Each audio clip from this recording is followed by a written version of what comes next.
Mesdames, Messieurs, bonjour et surtout merci d'être encore en direct sur Info TV dans le cadre de votre programme Espace Miné contre vents et marées. Nous continuerons à faire ce pourquoi nous sommes payés. Nous sommes payés pour vous donner l'information. Rien que l'information, mais alors toute l'information. Espace Miné de lundi à vendredi, 10h, 11h52. Nous balayons ce couloir en télévision. Nous sommes lundi, il s'agit de lundi politique. Et ce matin, nous nous appuierons sur cette déclaration de Marafa Hamidou Yahya, ancien ministre de l'administration territoriale, mais également ancien secrétaire général de la présidence de la République au Cameroun, qui pense tout simplement que ces opposants qui ont été ministres sont tout simplement ceux-là qui ont utilisé l'argent du régime, et il est contre ces opposants-là qui sont à l'heure actuelle candidats à la magistrature suprême. Quel est le regard que vous posez sur cette déclaration et sur cette dernière sortie de Marafa Hamidou Yahya ayant trait à cette présidentielle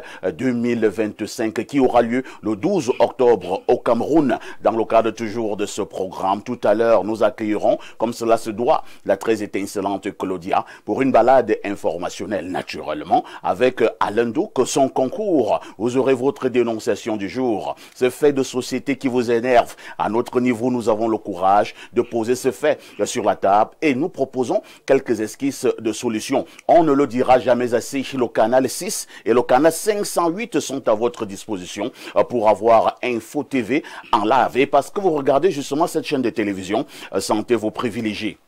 Appelez-moi Perfecto. Je modère. Soulé Onoyolo, bonjour. En vous disant bonjour Perfecto et en disant bonjour aux panélistes que vous allez présenter tout à l'heure. Je voudrais dire bonjour au top management de cette télévision, tout comme je voudrais dire bonjour à tous les téléspectateurs qui en ce moment nous regardent, et particulièrement, n'est-ce pas, l'un des vice-présidents de l'UNDP, Mongolien Diabel. Quand nous avons entamé le sujet politique, je vous dirai pourquoi je lui dis bonjour. Et merci de m'avoir invité. Je souligne que Soulé Onoyolo, c'est un peu plus de 3 décennies au niveau du journalisme au Cameroun. C'est l'un des pionniers en ce moment au niveau de la presse écrite, journaliste d'investigation qui a roulé la bosse. Soulé Onoyolo, vous avez inspiré des générations dans le cadre de ce métier. Oui, c'est vrai, il y a beaucoup de vocations qui viennent me voir pour me dire nous voulons faire la presse comme toi. Et je vous assure, plus de 30 ans, je n'ai jamais eu un seul procès. Je n'ai jamais été appelé à la barre. Je n'ai jamais eu un droit de réponse sur mes articles, n'est-ce pas? Que ce soit à la télé, déjà même à la télé, quand je parle, personne ne m'inquiète. Parce que justement, j'essaie d'être au service de la vérité. J'essaie, n'est-ce pas, de ménager les libertés individuelles.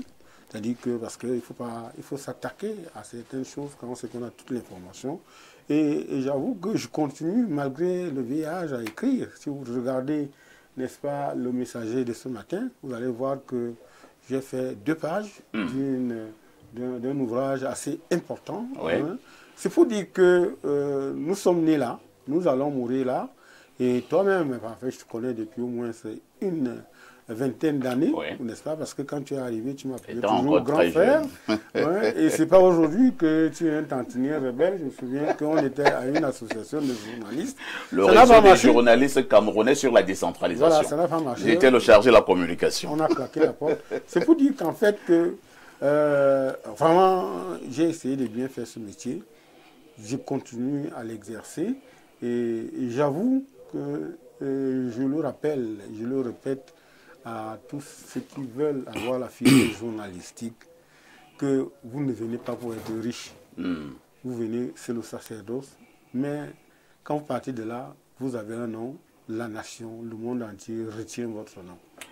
Merci Soulé Onoyolo, journaliste du côté donc du quotidien Le Messager au Cameroun. Il aime bien dire qu'il est gribouilleur de ce côté. On accueille également un autre journaliste, Bernard Owona. C'est également toute une vie au niveau de la communication. Bernard Owona, bonjour. Bonjour, parfait ici. Bonjour tout particulier à mon très cher Né Soulé, que j'ai l'immense bonheur de retrouver sur ce prestigieux plateau ce matin. Merci. Bonjour à tous vos nombreux téléspectateurs qui nous regardent et qui nous regardent de plus en plus nombreux. Je voudrais dire un bonjour tout particulier à un compatriote qui nous suit tous les jours depuis Paris. Il s'appelle David Foto, que j'ai eu le plaisir de rencontrer à tout hasard dans un hôtel jeudi à Yaoundé.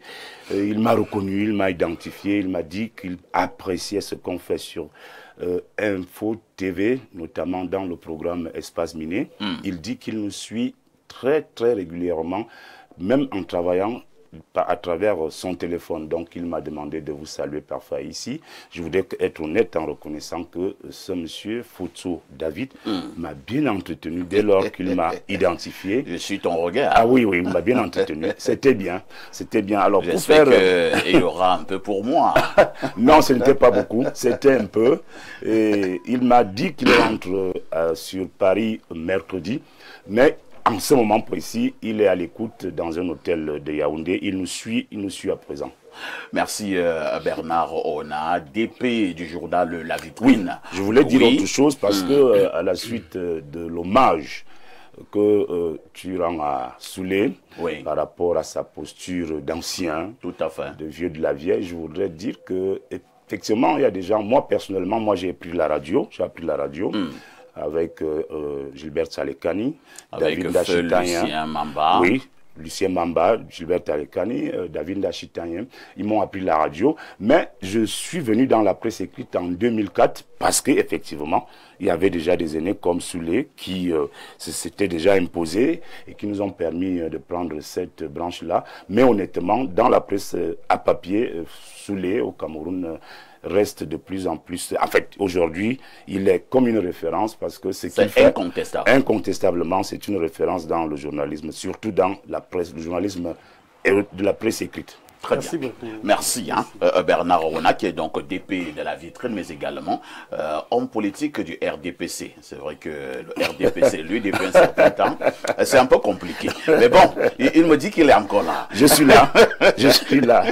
Accueillons notre invité permanent. Il s'agit de l'homme à la voix singulière, Alain Douk. Alain Douk, bonjour. Bien le bonjour, parfait. C'est un plaisir d'être là ce matin sur ce plateau premier jet de la semaine d'Espace Miné. Je salue les grands frères, si ce n'est les très grands frères présents sur le plateau, dans l'écosystème qui est le nôtre. J'espère que tu as passé un bon week-end. Tu es tout rayonnant. Habituellement, je passe des bons week-ends. J'espère que tu n'as pas fait d'excès. Il était au village. J'étais au village. J'ai bu du bon vin de palme.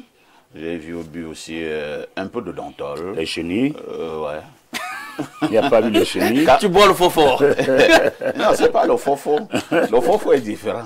Ah bon? Le faux faux, c'est la mort. Ok, d'accord. Maintenant, le dentol, c'est ce whisky traditionnel au Cameroun. Hein. Whisky artisanal. Grâce à ce whisky, plusieurs qui nous dirigent en ce moment sont allés à l'école. Okay. Parce que la maman faisait de le dentol, elle vendait et on pouvait payer leurs études. Donc, le fameux dentol. D'accord. Avec ta permission parfaite, on va essayer de satisfaire les attentes de deux de nos téléspectateurs fidèles.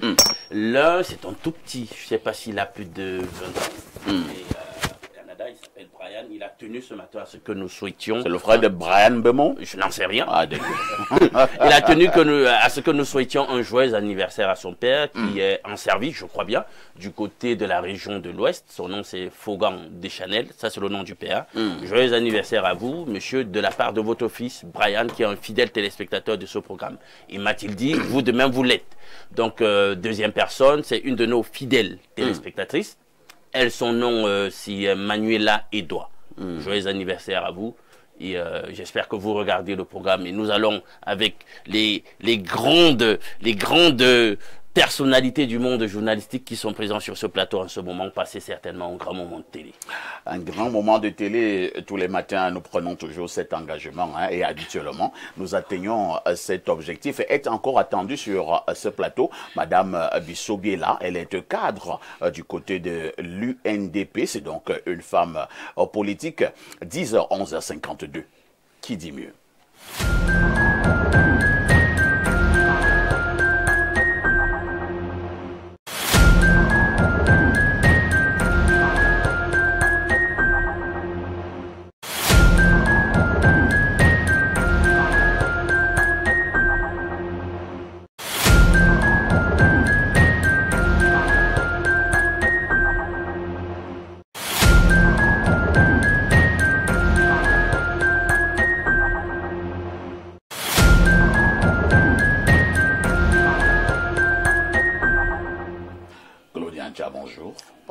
Parfois ici. Bonjour à tous les téléspectateurs qu'on retrouve nombreux ce lundi matin. C'est toujours un plaisir.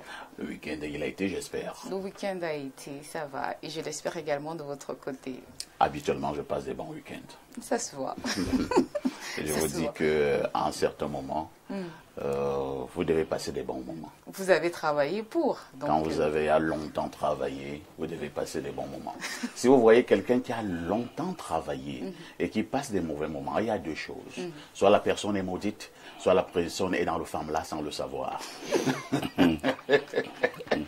Est-ce qu'on peut entrer dans le femme-là sans le savoir, parfait? Bien sûr. Il y a des gens ici qui sont vivants, mais il est dans le femme-là.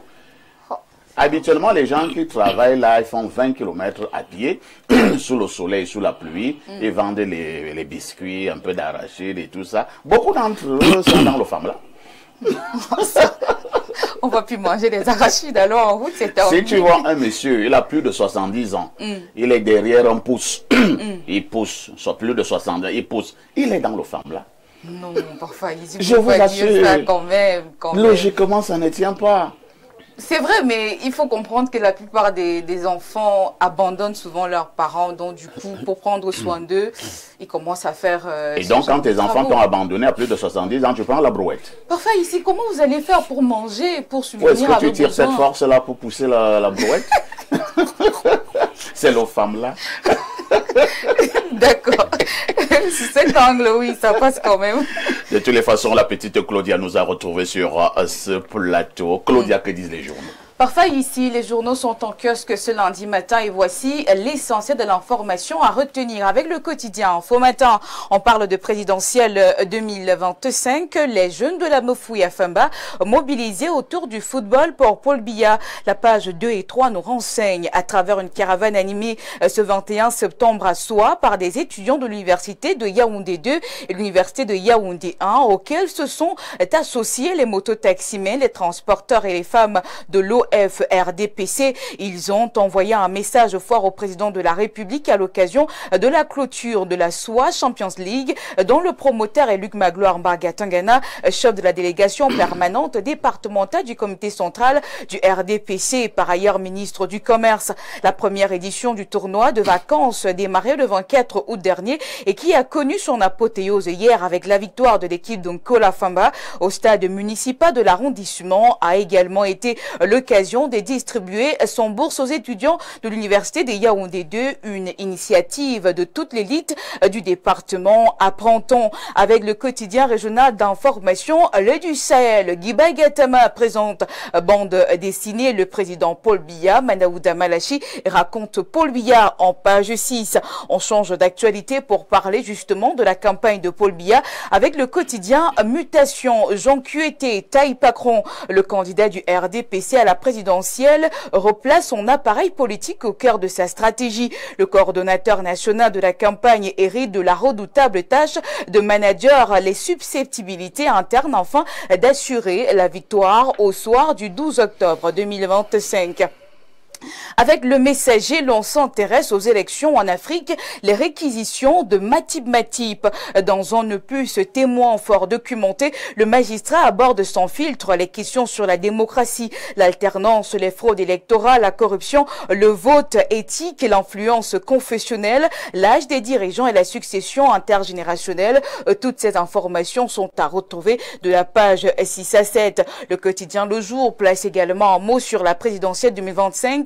Bello Bouba, Issa Tiroma et la question de la candidature consensuelle sont à lire en page 2. Avec la nouvelle expression, on parle également de la présidentielle 2025. Les soutiens de Kemto favorables à Tiroma sont à lire de la page 6 à 7. Le Zénith parle également de la présidentielle 2025 ce matin. L'inquiétant silence des candidats sur l'incivisme routier en cette période de pré-campagne électorale. Aucun postulant à la magistrature suprême n'ose proposer au peuple la recette idoine pour juguler ce mal qui endeuille les familles tous les jours. Flash du mot est plus précis sur cette actualité en page 3. L'actualité dans cette revue de presse, c'est aussi le Cameroun et les États-Unis. On en parle avec le quotidien à Capitaux Public Cameroun Tribune. On parle d'ailleurs sécurité. Le président de la République, Paul Biya, a reçu vendredi dernier le général de corps aérien Dagvin R.M. Anderson, commandant du commandement des États-Unis pour l'Afrique US Africom. Au menu de l'entretien, la lutte contre le terrorisme dans la partie septentrionale et dans le bassin du lac Tchad. Le chef de l'État s'est ensuite rendu hier en Europe pour un séjour privé en compagnie de la première dame du Cameroun. Et voici la nouvelle. Babadjou Baminda, la route de l'émergence du Nord-Ouest. L'information est à lire en page 3 de ce journal paru en kiosque ce matin. Jacques Blaise Mvier nous propose également d'autres actualités en page 2. La réhabilitation de la Sonara. Les grands chantiers de DG Aruna Bako sont à lire en page 2. Et puis, présidentielle 2025, consensus bancal autour de Tiroma. Et voici le climat social, édition spéciale. Ce matin, on parle de Dieudonné Mveng, un patron de presse au grand cœur et au parcours de bâtisseur. À la page 5 indique Dieudonné Mveng est aujourd'hui une figure reconnue du paysage médiatique camerounais, promoteur d'Info TV et directeur de publication du groupe de presse La Météo qui édite notamment Info Matin et La Météo. Sa trajectoire marquée par la création d'un bouquet média diversifié fait de lui un acteur incontournable de l'audiovisuel privé à Yaoundé. Lire la page 5 pour en savoir davantage sur cette description. Ce n'est ce portrait de Dieudonné Mveng. Je clôture cette revue de presse avec l'économie quotidien, le premier quotidien économique de la zone SEMAC. Ce matin, Thierry Ekouti fait donc la promotion. Le Camerounais Thierry Haute, conseiller exécutif du président de la BAD, bâtisseur de passerelles entre décideurs et institutions. Il fait son entrée à la Banque africaine de développement aux côtés du nouveau président Sidi Oulta, un tournant qui consacre un parcours flamboyant marqué par le journalisme international, l'entrepreneuriat panafricaniste et une capacité rare à fédérer les énergies autour des grands enjeux du continent. L'information est à lire en page 3 de ce journal paru en kiosque ce matin par Faïssi. Merci Claudia pour toutes ces informations fraîches parues donc en kiosque au Cameroun.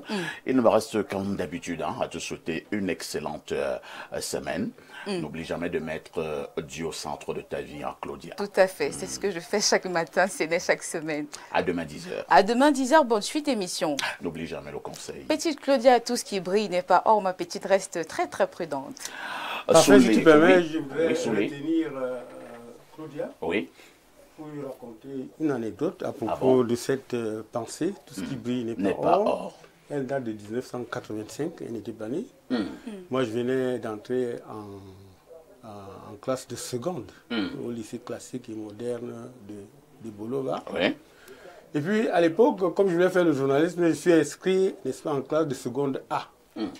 Et à l'époque, les filles craignaient les mathématiques. Et tout le monde était, toutes les filles étaient dans les classes de seconde littéraire. Et il y avait la sélection, il y avait les bombes dans notre classe. Des très belles filles. Je ne peux pas savoir. Ça a toujours été presque ça. Et comme on faisait espagnol, parce que l'espagnol c'était un peu comme si on chantait, on nous a fait venir un jeune normalien qui sortait fraîchement de l'école normale pour enseigner l'espagnol. Mais c'était grave, parce que quand il admirait les bonbons, on les appréciait, machin. Un jour, il est venu, il a frappé, il a écrit au tableau Todo lo que brille no es oro. On peut reprendre? Todo lo que brille no es oro. Et il a demandé au garçon spécialement, qui était assis à côté des bombes, n'est-ce pas, de traduire Todo lo que brille no es oro. Et il a mis 20 000. Pour celui qui trouvera la bonne traduction. Naturellement, nous, on s'est versé avec nos connaissances de troisième. Todo lo que brille no es oro. Tout ce qui brille n'est pas or. N'est-ce pas? Il a attendu. À un moment donné, il a dit, mais la traduction ne plaisait pas. J'ai levé la main, j'ai dit, méfiez-vous des apparences. Elles sont parfois trompeuses. Il a dit, oui, je vous donne les 10 000, les 20 000. Au moment de vous donner les 20 000, et là, je n'oublierai jamais, il y a une jolie fille qui était comme elle, qui se lève, elle dit, même quand vous avez dit seulement les garçons, moi, je défie les garçons. Je dis, oui, on écoute alors ta traduction. Elle a seulement dit, l'habit ne fait pas le moine. Il a donné 20 000. L'habit ne fait pas le moine. Mais c'était au haut niveau et on a applaudi. Parce qu'en fait, tout le locaux brille n'est os oro. Tout ce qui brille n'est pas or. L'habit ne fait pas. Méfiez-vous des apparences. Elles sont parfois trompeuses. Et puis, vraiment, pour aller très joli, l'habit ne fait pas le moine. Beaucoup de conseils pour Claudia. Ouais. Parfois, ici, l'histoire commence depuis 1985. Oui. Tout ce qui brille n'est pas. Tout ce qui brille La n'est pas. petite Claudia reste prudente. Merci Claudia, nous nous disons à demain à 10h. Hein. Tout à fait. Alors, sous les Alain Douc, mais également Bernard Rona, nous interpellons entre guillemets aussi Madame Issobila qui nous a retrouvés. Elle est en train de voir comment elle peut prendre place au niveau de ce plateau. Nous avons encore cette discussion, hein, entre guillemets, cette discussion sur la candidature unique de l'opposition ou alors la candidature consensuelle. On a la nette impression, Bernard Rona, à quelques jours de l'élection présidentielle, que nos opposants n'arrivent pas toujours à s'entendre. Est-ce qu'ils finiront par s'entendre? Non, ils ne vont jamais s'entendre, ça, rassurez-vous. Et là, je vais convoquer encore, on en a parlé la semaine passée, notre ami François Soudan. Le fameux ami. Le fameux ami. Et je vais vous faire comprendre quelque chose, c'est que François Soudan, je vous ai dit la semaine passée, connaît bien le Cameroun, connaît bien les arcanes de notre pouvoir parce que François Soudan allait souvent prendre l'argent chez Chiroma quand il était ministre de la Communication, porte-parole du gouvernement. Comment toi tu le sais? Et parce que je suis là, j'ai été 10 ans au Conseil national de la communication, en charge de la presse écrite, je connais comment ça fonctionne. Monsieur Parfait, ne l'oubliez jamais. Donc, Monsieur François Soudan venait au Cameroun, prenait l'argent au palais, quand il ne prend pas au palais, va chez Monsieur Chiroma, parce que j'insiste chez Monsieur Chiroma, parce qu'il est candidat à l'élection présidentielle. Donc, lui-même, il a passé le temps à entretenir donc François Soudan. Et François Soudan de dire dernièrement donc que le Cameroun a l'opposition la plus bête d'Afrique. Donc comment les gens qui sont bêtes peuvent s'entendre pour avoir un candidat consensuel? Il ne faut pas attendre qu'il parle. Non, c'est pas moi qui dis. François Soudan. Tu cites Soudan. Je cite Soudan qui dit que le Cameroun a l'opposition la plus bête d'Afrique. Et je veux que vous compreniez que l'élection présidentielle a lieu le 12, la campagne commence dans quelques jours. Tout à fait. Vous-même parfait, si vous êtes sérieux. Vous pensez que c'est à 3 jours de l'élection que les gens vont se mettre ensemble pour avoir une candidature unique ou consensuelle? Je ne crois pas du tout. En fait, il y a quelque chose qui peut se passer. Quelque chose peut se passer de formidable. Ça viendra du septentrion dans le cas où Chiroma et Belobo vont s'entendre pour faire une seule candidature. Parce qu'en fait, comme l'a dit Kamto préfère des gens qui sont expérimentés comme lui, qui ont été au gouvernement. Parce qu'il dit que s'il y a quelque chose qu'il peut accompagner, s'il y a un candidat qu'il peut accompagner, c'est beaucoup plus celui qui a de l'expérience politique. Et pour lui, l'expérience politique, c'est ceux qui ont été... Sûrement, il y avait quelle expérience politique? Aucune Je voulais vraiment savoir. Hein, parce que quand il le dit, il est en train de discriminer des candidats qui pèsent, comme Cabral Libi, par exemple. Donc, on a la nette impression qu'il exclut de manière technique. Oui. C'est technique, c'est intelligent, c'est pernicieux même à la limite. Mais lui, il sait de quoi il parle et il est en train de manœuvrer pour que Chiroma et Belobo va s'entendre, parce que si les deux s'entendent, ça fera encore quelque chose de plus costaud, mais ce sera difficile parce que ils ont leur vieille rancune que vous pouvez imaginer par rapport à l'ancien parti politique qui a permis à ce que Chiroma claque la porte et aille créer le FSNC. Soulé Onoyolo, l'analyste que vous êtes, qui observez les faits sociaux et surtout qui analysez au quotidien la politique du pays, quel est le regard de cette cacophonie au sein de l'opposition? C'est l'égoïsme ou alors on va retrouver François Soudan? C'est la bêtise.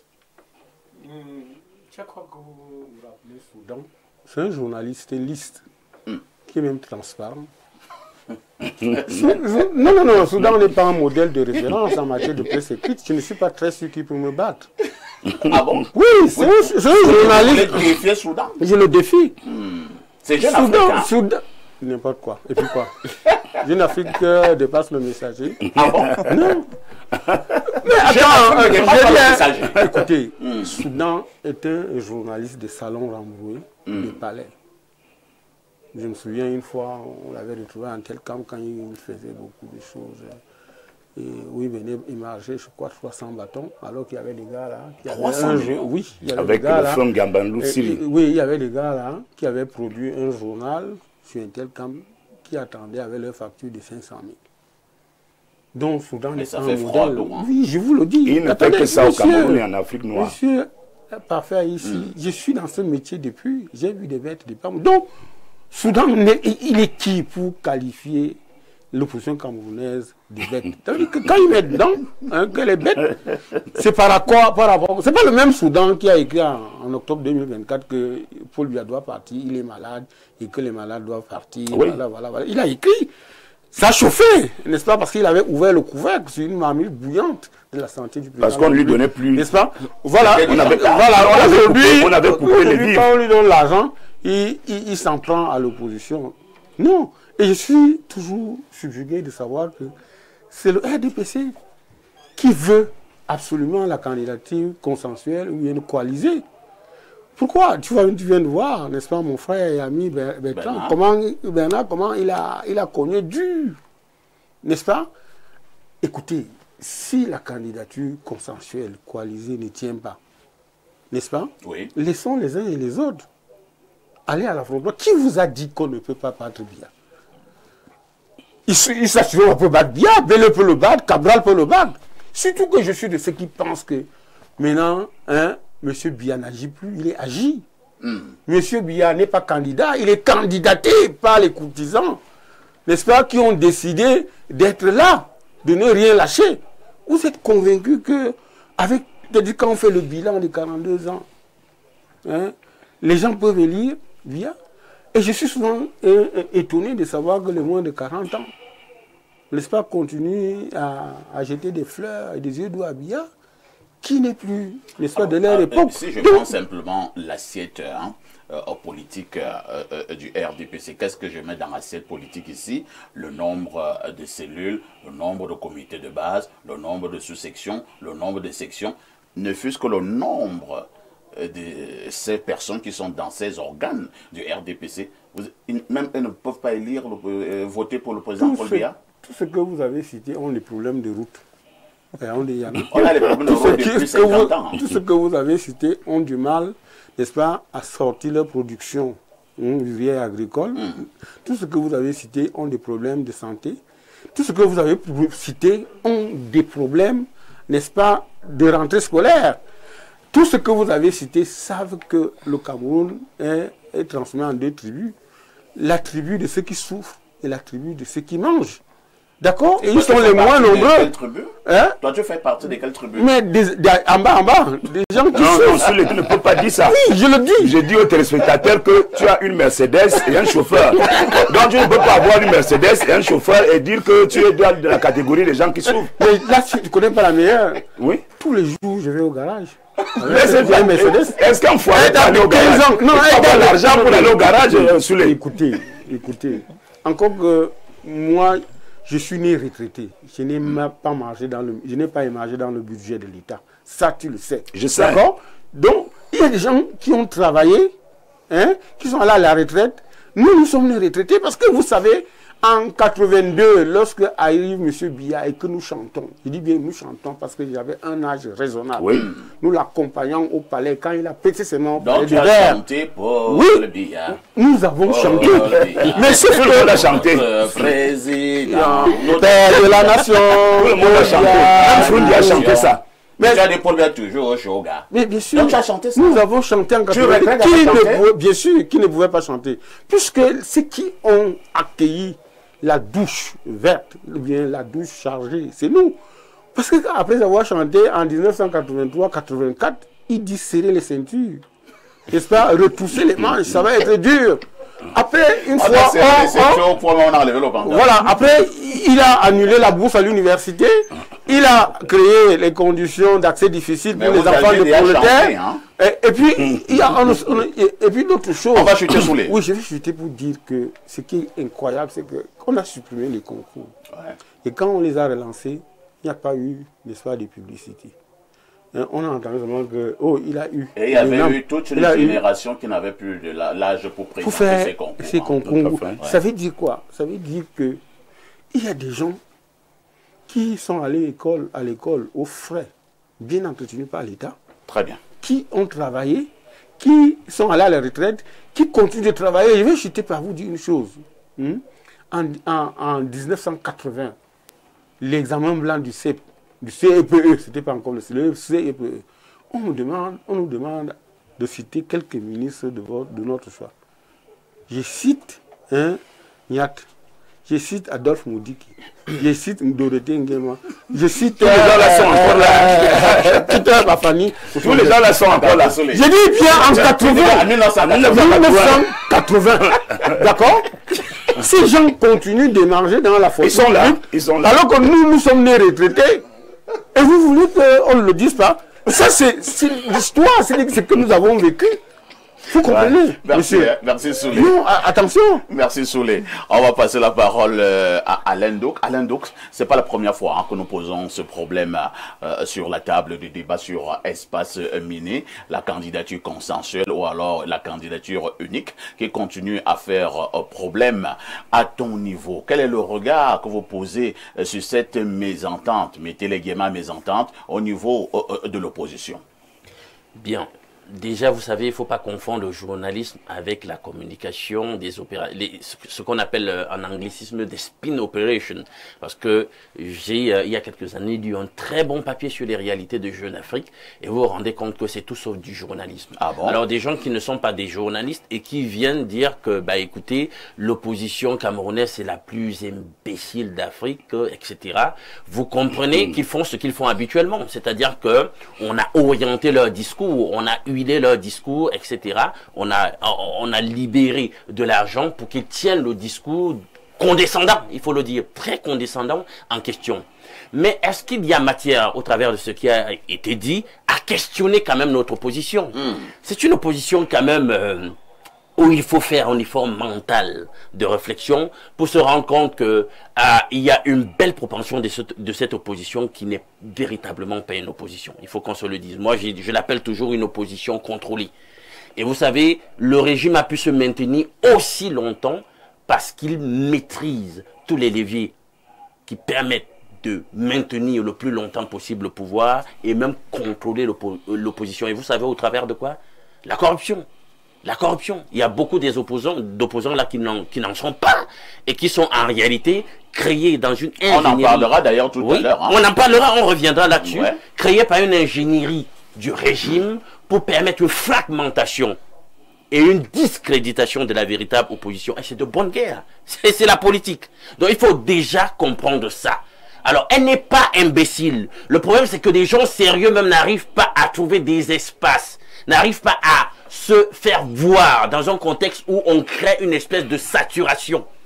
On crée une espèce de flou, de floutage qui permet que des voix qui devraient être créditées ne puissent pas se lever le plus haut possible. Alors, là, nous sommes véritablement dans le contexte camerounais. Mais maintenant, posons-nous la question de savoir, est-ce que véritablement, il faut absolument un candidat unique? On connaît ta position, hein? Non, il ne faut pas, statistiquement parlant, il ne faut pas un candidat unique pour battre M. Biya, mais c'est stratégiquement quelque part bien pensé pour se dire, bien, donnons-nous toutes les chances, maximisons sur les chances de remporter d'un coup au lieu d'émietter les voix parce qu'on ne peut pas prédire quel sera effectivement au bulletin près les intentions de vote. Donc on peut se dire c'est bon. Mais maintenant, le candidat unique en question, il y a une imposture déjà qui est en train de se produire là-dessus. Et c'est là où à nouveau, moi je vois encore, est-ce qu'il n'y a pas la main de l'ingénierie du régime? Parce que lorsqu'on parle d'un candidat consensuel, il doit effectivement relever d'une harmonisation de la volonté générale. Mais quand un kidam s'assoit tout seul et un leader de parti politique pas assez représenté ou représentatif, qui a à peine un élu vient et dit voilà le gars qui doit faire l'affaire, qui doit faire le job, je dis il y a un problème. Et maintenant dites-moi un peu, le candidat consensuel en question, je pense que c'est le candidat con, c'est-à-dire on est dans le con ici. Hein? C'est le candidat du con, c'est-à-dire que le candidat de la prestidigitation. C'est-à-dire que, bien sûr. Le candidat du con? Justement, je le vois comme ça. Pourquoi? Si déjà les autres n'ont pas, les autres 10 n'ont pas dit que vous, ils trouvent en vous celui qui doit incarner et porter leurs aspirations. Vous êtes dans la prestidigitation, vous êtes dans le con, vous êtes dans la sorcellerie. Alors maintenant, on ne peut pas prendre, je sors par là, on ne peut pas objectivement prendre quelqu'un sur qui on n'a pas fait le point. Il faut qu'on soit clair. C'est-à-dire que vous avez été aux affaires plus de 2 décades. On connaît quelles sont les casseroles qui ont émaillé votre parcours. On connaît que vous avez énormément... On en parle tout à l'heure. C'est de la tout ça qu'il problématique s'agit. du jour. Et on vient vous parler d'un candidat unique. Sur quelle base? Moi, je comprends pas. On va prendre la dame qui nous a retrouvés sur ce plateau, hein, Madame Bichot-Biela. Bonjour. Bonjour Papa ici, bonjour chers copanélistes, bonjour le Cameroun.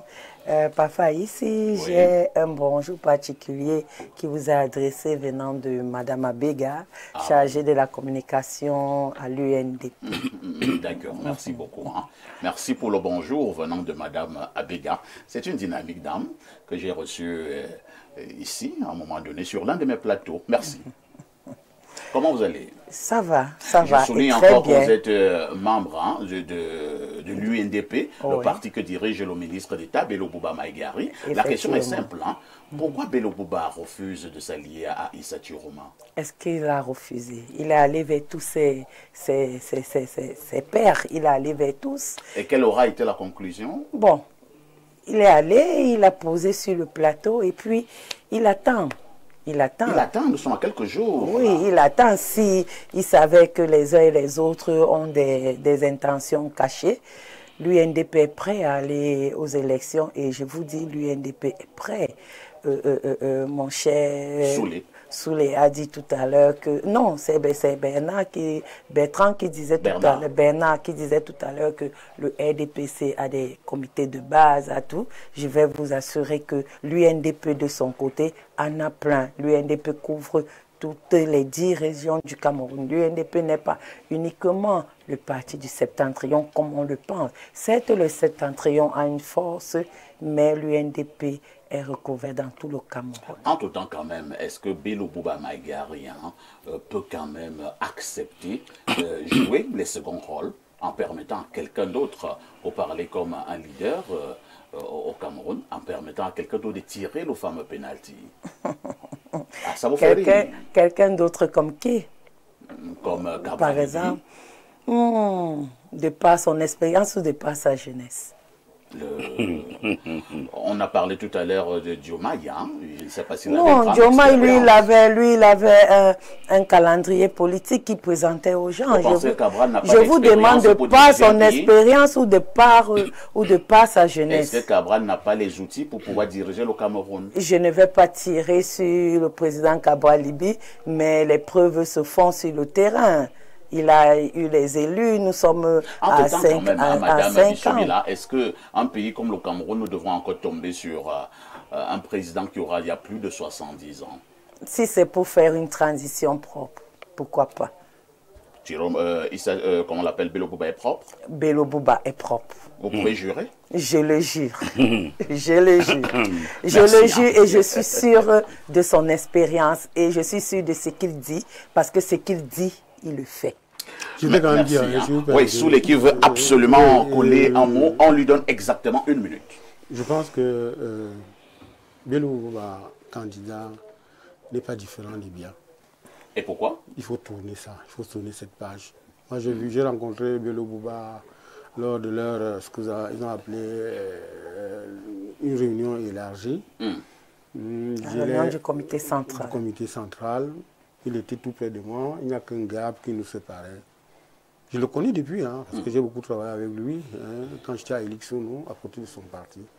Non, il est fatigué. Il est vraiment fatigué, parce que non seulement c'était difficile, il est presque déconnecté. C'était difficile de parler, et lorsqu'il s'est levé, on s'est salué, j'ai touché sa main, c'était plus ça. Donc, je voudrais quand même dire que on reviendra tout à l'heure pour dire pourquoi. Hein? Et puis Bello Bouba est essentiellement égocentrique, égoïste, pingre et radin. Oh là là, vous faites une contre-campagne. Permettez. Bello Bouba, ce n'est pas une affaire de 2025.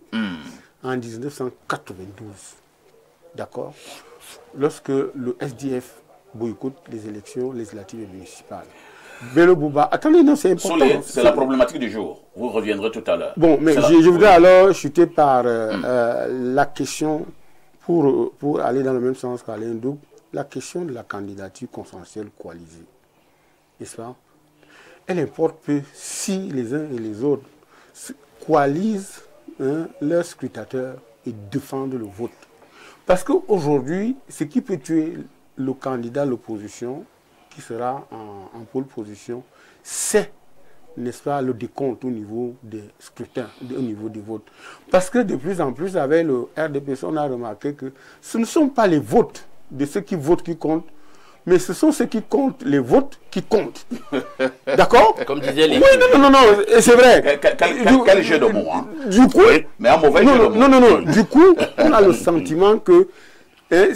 moi, je suis de ceux qui pensent que les gars aillent. Chacun a créé son parti avec l'ambition. S'ils ne peuvent pas s'entendre pour désigner un, qui s'entendent pour contrôler, n'est-ce pas, les urnes, pour contrôler les votes. C'est compris sous les Onoyolo. Nous marquons une autre touche pause et on revient pour la suite. À tout de suite.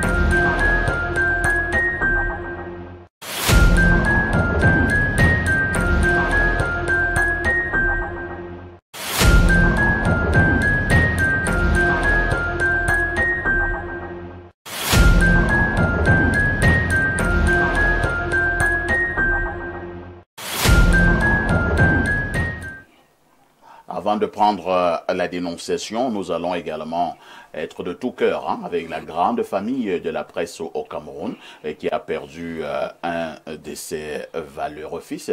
Il s'agit de La Verdure Mban, qui était bien connu au niveau de nos écrans de télévision, journaliste confirmé, malheureusement, qui a été fauché. C'était hier, je pense, du côté de Ngaoundéré Bernard Rona. Vous avez connu ce confrère qui travaillait pourtant très bien, malheureusement, qui n'est plus de ce monde. Oui, je voudrais présenter à sa famille mes sincères condoléances. J'ai appris son décès hier.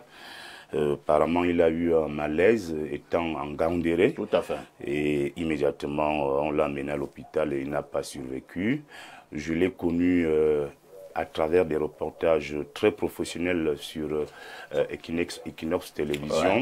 Ouais. Il était très pointilleux, il était très rigoureux dans sa façon de présenter ses papiers, et surtout les papiers politiques, parce qu'ils sont difficiles et sensibles. J'avoue que je n'ai pas eu beaucoup de temps à me familiariser avec lui, juste au moment où j'ai appris qu'il a été nommé récemment, il y a quelques semaines, directeur général d'une nouvelle chaîne de télévision, Galaxy TV. Et à peine il a été nommé, et voilà qu'il est parti, paix à son âme. Paix donc à son âme, sous les Onoyolo, un mot à l'endroit de ce confrère qui s'en va à la fleur de l'âge. J'ai eu la peine, j'étais chagriné, parce que c'est ce matin que j'ai appris cette nouvelle du départ, n'est-ce pas, de Pierre La Verdure Mban, que je connaissais très bien. La dernière image que j'ai de lui date de presque 1 mois et demi. Nous venons d'achever Canal Presse, on était quelque part là. Il est arrivé en jogging. Et il nous disait ses projets, n'est-ce pas, avec sa nouvelle destination, et pourquoi il avait pratiquement claqué la porte.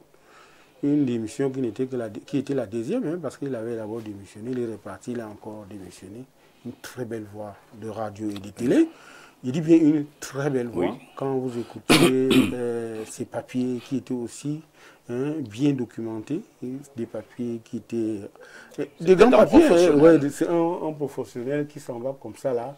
Ça fait très mal, parce que je le revois encore faire, n'est-ce pas, la revue de presse à Equinox, ou bien faire des papiers politiques. C'est bien dommage. Qu'est-ce que la mort est, la faucheuse est cruelle. Elle est vraiment cruelle.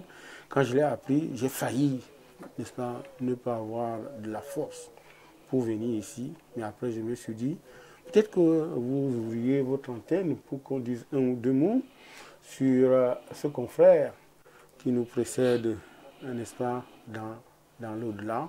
Le seul conseil que je peux lui donner, parce qu'en ce moment, il se trouve probablement dans un frigo. Cher confrère, tu as mené le bon combat, tu as été acerbe, tu as une plume, n'est-ce pas, iconoclaste, une plume sans concession, une plume comme il valait et comme je l'aimais, parce que moi j'aime bien les plumes chaudes. N'est-ce pas, j'aime bien les gens qui savent acérer leur texte. Donc, mon cher, va, quitte la vie en souriant, mais ne reste pas amoureux d'elle. Merci. Que l'âme donc de notre confrère à la verdure Omban repose en paix. Nous allons également souhaiter rapidement un joyeux anniversaire à une jeune dame. Elle est gabonaise, mais elle vit du côté de la Norvège. Elle est maintenant en vacances au Gabon.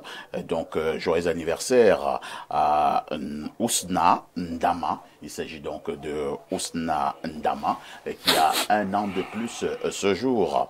Je ne sais pas pourquoi notre réalisation ne veut pas nous montrer cette jolie dame. Voilà, enfin nous l'avons à l'écran. On peut constater qu'elle est vraiment très jolie. Hein. Donc Ousna Ndama, joyeux anniversaire parce que vous êtes une fidèle téléspectatrice de ce programme.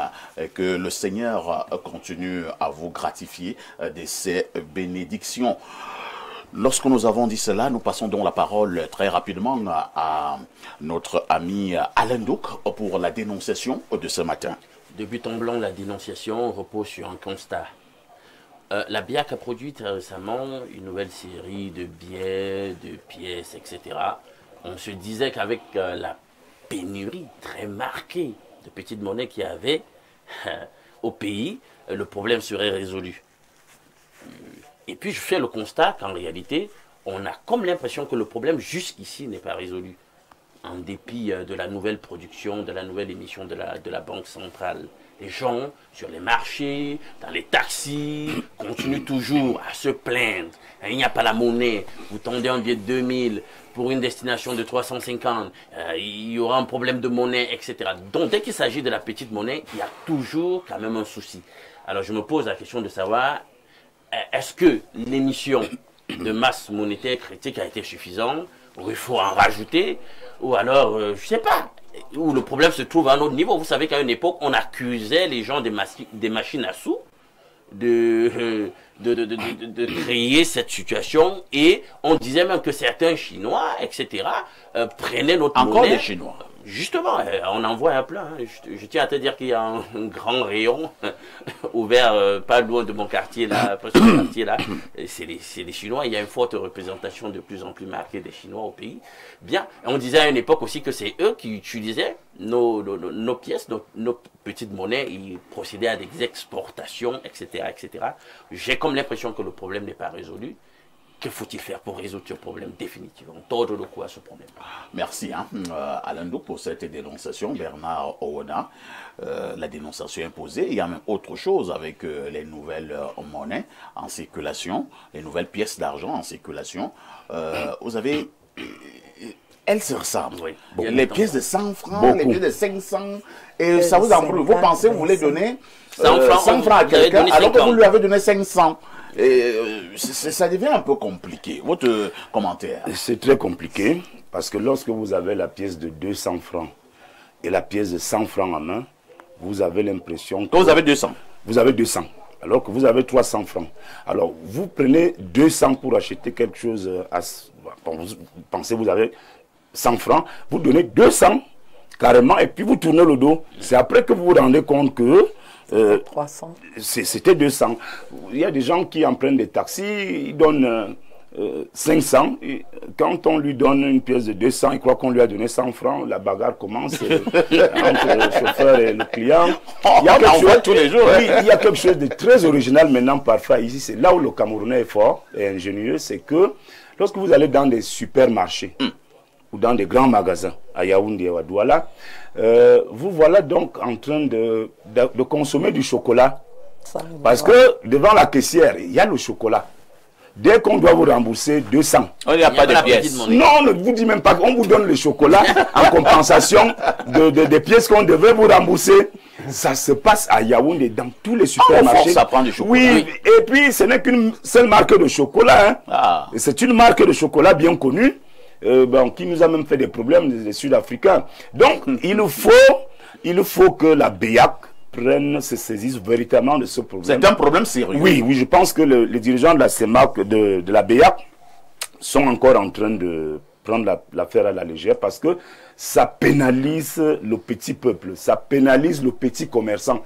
Parce que vous avez envie d'acheter la banane, par exemple, de 200 francs. Vous n'avez que 2000 francs dans votre poche. Vous allez voir que finalement, vous n'allez pas acheter cette banane. Vous voulez acheter les avocats, par exemple. Vous n'avez pas de pièces. Vous avez un billet de 2000 ou de 1000. Quand vous tendez le billet de 1000 ou de 2000 à la commerçante, elle vous dit qu'elle n'a pas de monnaie. Et du coup, ce que vous devriez acheter, vous n'allez plus le faire, vous n'allez plus l'acheter. Donc, je pense que la BEAC doit multiplier les pièces et surtout faire en sorte que ces pièces soient différentes les unes des autres parce que la pièce de 100 francs avant était la pièce de 100 francs. Que ce soit vraiment bien distinctif. Ça doit être vraiment distinctif. Et pour terminer, pardon, Alain Doug a dit quelque chose de pertinent là sur l'exportation de nos pièces en Chine. Ça, c'est un fait. Même les autorités le savent. Vous confirmez? Oui, il y a même des vidéos. Comment des sacs comme des sacs de cacao sont transportés. Qu'est-ce qu'ils vont faire avec ces pièces? Apparemment, ils fabriquent d'autres choses là-bas. Je ne sais pas de quoi il s'agit. Et il n'y a que le Cameroun pour les ravitailler. Nos pièces, puisque nous, on est champions des choses compliquées. Donc, nous, on prend nos pièces qui ont déjà été validées et sorties par la BEAC, qu'on vend. Je ne sais pas qui vend. Mais en fait, les gens se retrouvent avec beaucoup de tonnes de pièces. L'argent qui devrait être en circulation dans la zone CEMAC se retrouve exporté en Chine pour la fabrication, je ne sais quoi. Donc tout ça pénalise vraiment l'économie. Très bien. Sous les Noriolo, tout cela pénalise véritablement l'économie. Depuis un certain temps, nous en parlons. Les pièces se font rares. Lorsque nous avons eu dernièrement ces nouvelles pièces de monnaie en circulation, nous nous sommes dit que le problème sera réglé, mais on a la nette impression que ce n'est pas réglé. Il y a des bagarres dans les bars tous les jours avec les taximens pour une affaire de 100 francs, 50, 75, ainsi de suite. Je pense qu'il y a un complot de la BEAC contre le Cameroun. Ah bon? Oui. Il y a un gros complot parce que vous ne pouvez pas être dans un pays où les activités sont à 80% constituées de l'informel. Et qui dit informel dit la petite monnaie, dit les pièces. Et vous rationnez en matière de production des pièces. D'accord? Ça veut dire qu'il y a quelque chose qui ne va pas. Ça veut dire qu'en réalité, la BEAC, la Banque des États, l'Afrique centrale, ne veut pas.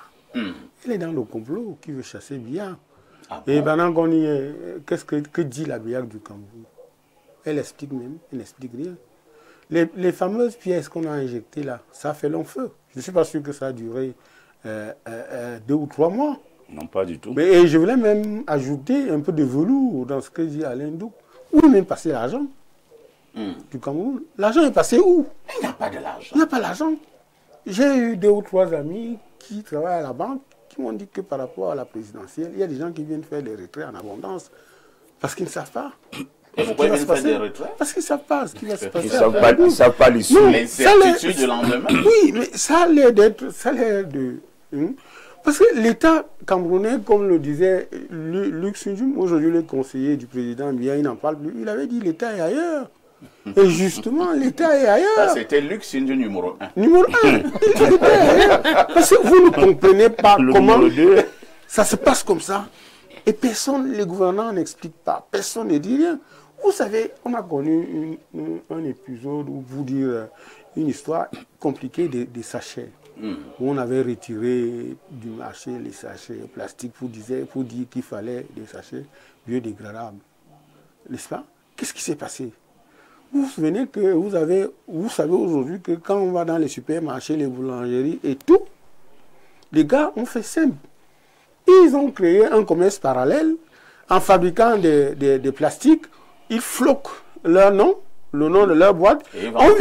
On achète non seulement le produit, on achète l'emballage et on fait leur publicité parce que tu marches avec un plastique qui est floqué du nom du supermarché. Qu'est-ce qu'on fait? On ne fait rien. Et ce que Bernard a dit, moi je me suis retrouvé dans 2 ou 3 supermarchés. Quand je suis là-bas, ils ne me font pas ça. C'est-à-dire tu arrives, on doit te rendre peut-être 1200, on te donne 1000 francs. On vous demande, on dit bonbon, chocolat. 2 ou 3 fois, j'ai dit non. Ce que je voulais acheter, pas ça. non, ce que je voulais acheter, j'ai acheté. Vous n'ajoutez pas de la marchandise. Si c'est à vos frais, te dit qu'il n'y a pas de pièces. Non. Il m'a dit, bon, vous attendez. Comme il y avait un rang, hein, j'ai dit, j'attends quoi? Elle me dit, non, vous attendez. Alors, s'il y a quelqu'un qui me dit, mais vous êtes malade, je suis venu passer Noël ici. Vous finissez avec moi, ou alors vous n'observez plus personne. Oh là là. Et j'étais tellement sérieux que... Vous êtes un rebelle. Hein? Non, ce n'est pas la rébellion. Non, attendez. C'est parce que vous ne respectez pas l'argent. Moi, je respecte l'argent. Et quand tu gagnes cet argent au plus fort des peines, de la servitude, tu ne le laisses pas comme ça. Tu ne me poses pas un chocolat. Tu ne le changes pas en chocolat. Alors que ce n'était pas prévu dans ma liste des achats. Donc tu me donnes 100 francs. Et quand j'ai fait ça, elle a senti que ça gueulait de partout. Il y a un monsieur qui a voulu me dire, mais prenez 100 francs. Il dit, vous êtes malade.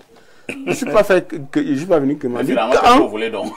Non, je voulais qu'elle me rembourse. Il voulait son remboursement. Elle voulait vous donner 100 francs. Non, c'était trop vite. Hein? Non, il va trop vite. Pourquoi? Trop vite réglé. Hein? Un parfait ici. Merci. Et quand c'est trop vite réglé, les gens là, mais il fallait que la leçon passe. La leçon passe. Et elle a tout fait pour prendre 200 francs chez sa collègue de caisse. Très bien. Elle m'a remboursé et je suis parti. C'est pour dire, parfait, c'est que l'État du Cameroun, ou alors les gouvernants, doivent prendre au sérieux les problèmes des Camerounais. Cette affaire des pièces et les bagarres qui s'en suivent, ou alors les chamailles, ou alors l'abandon qu'on fait. Quand vous abandonnez, vous savez que quand vous abandonnez 100 francs, 25, parfois, hein, aujourd'hui, ils ont beau jeu de dire le chocolat. Hein, ce chocolat-là, il est fait où, il sort d'où, il est comptabilisé, comment? Il y en a qui refusent. N'est-ce pas? Ça, c'est même pour ce qui est de 100 francs.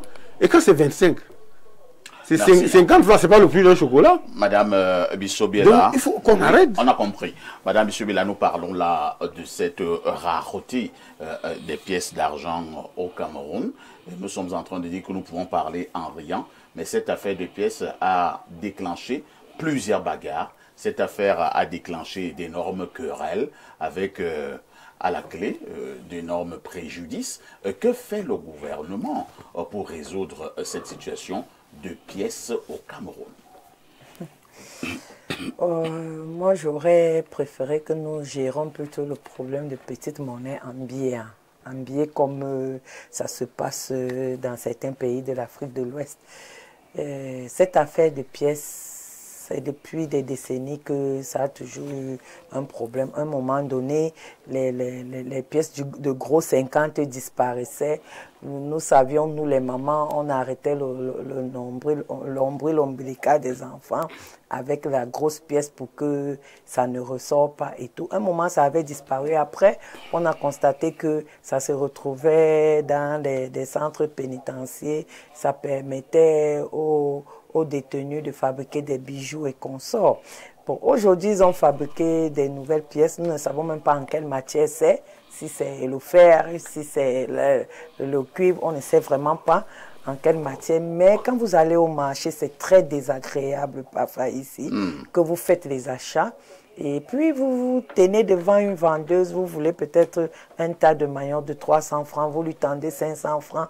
Elle préfère ne pas vous servir en vous disant « Je n'ai pas de pièces. Je n'ai pas 200. Je n'ai pas de pièces. » Et puis, tu te retrouves soit obligé de chercher 100 francs de plus pour acheter 2 tas. Et puis, tu te mets à exonérer. Et ça te fait un manque à gagner. À exonérer ton budget sans vouloir. Vraiment, le gouvernement devrait revoir, surtout la Banque d'Afrique centrale devrait revoir ce problème de petite monnaie, transformer soit les pièces en billets, comme ça se passe en Afrique de l'Ouest. Vous allez voir en Guinée, vous allez voir au Nigeria, on ne marche pas avec les tchang-tchang, comme on dit dans les porte-monnaies. Ça vient de l'Europe, où ils partagent les centimes en pièces et tout.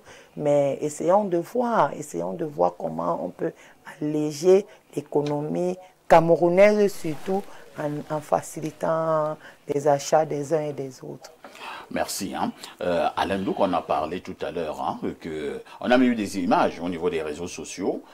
Certains reportages ont même d'ailleurs été effectués, comme le disait Bernard tout à l'heure, on voyait des gros sacs de pièces prendre des destinations inconnues, et beaucoup ont fait comprendre que ça allait du côté de la Chine. Alors, Quand on transporte des gros sacs d'argent comme ça passe où? Est-ce qu'il n'y a pas des policiers, des gendarmes, la douane et que sais-je encore? Ah, parfait. Comment ça fait pour sortir? Chaque minerai déjà a une valeur. Même le plus basique fer sur le marché des métaux a une valeur. Donc ça peut donner lieu à une commercialisation. Et donc lorsqu'on frappe monnaie avec les minerais, les métaux, etc., ça donne donc lieu à un circuit parallèle de ceux qui ont besoin du métal en question pour leurs activités et tout. C'est à ce titre donc qu'on peut dédouaner la bière, parce que quelle que soit la masse monétaire émise de ce type de monnaie, s'il n'y a pas un dispositif de contrôle, finalement, de ce qu'on fait de cette monnaie dans le circuit, il y aura un problème. La banque va passer le temps à être, la banque centrale va passer le temps à être en suractivité sur la question, sur la monnaie en question, parce que à chaque fois on va sortir les métaux du circuit pour d'autres destinations. Moi, c'est ça que je vais interpeller, c'est-à-dire que l'intelligence de contrôle du pays. On voit que dès que c'est dans le champ politique, l'intelligence marche super bien. On fait de belles notes au président de la République pour lui dire que, bah écoute, ton pouvoir est en danger. On sait utiliser l'intelligence pour s'en prendre à la dissidence au niveau de l'écosystème médiatique. Ça fonctionne super bien dans d'autres domaines, mais parfois sur des domaines sensibles comme ceux-là, on constate que ben là, on fait montre de désinvolture, on ne veut pas s'occuper du sujet, comme si on était partie prenante dans cette espèce de trafic qui s'est mis en place, où dans un premier temps on disait que c'était stocké par les responsables des machines à jeux, parce que on a des casinos au niveau du pays. Les bali, voilà, etc. Puis finalement, la chinoiserie s'est menée à l'affaire.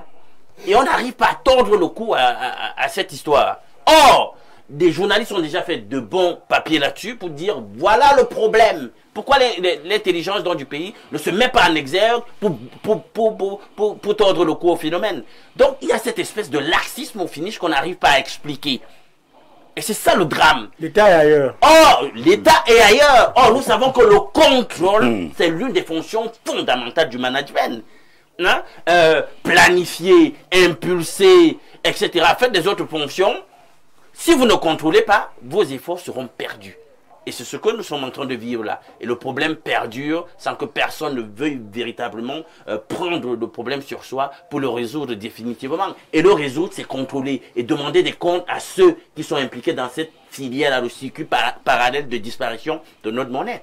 Et maintenant, je veux saluer cette contribution de la dame, parce qu'au Nigeria, par exemple, il n'y a pas de pièces. Hein.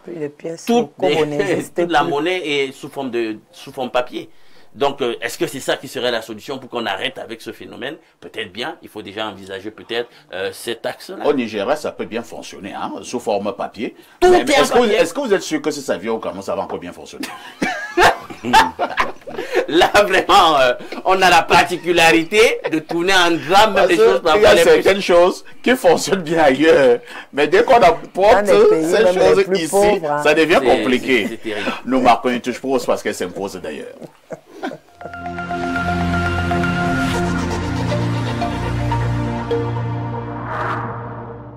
Depuis plus de 20 ans, Downstream Consulting SA est le partenaire stratégique de référence dans le secteur pétrolier aval au Cameroun et en Afrique centrale. Protection de l'environnement, études d'impact et audits environnementaux, gestion des risques industriels, gestion en mandat des stations Tradex, placement temporaire du personnel. Nous garantissons la performance et la sécurité de vos projets. À travers notre centre de formation, nous préparons les professionnels de demain au métier du pétrole, de la sécurité au travail et de la gestion des stations-service. Downstream Consulting SA, c'est aussi la mise à disposition de personnel qualifié, gage de performance pour les entreprises nationales et régionales. Downstream Consulting SA, des solutions d'intelligence au service de vos ambitions.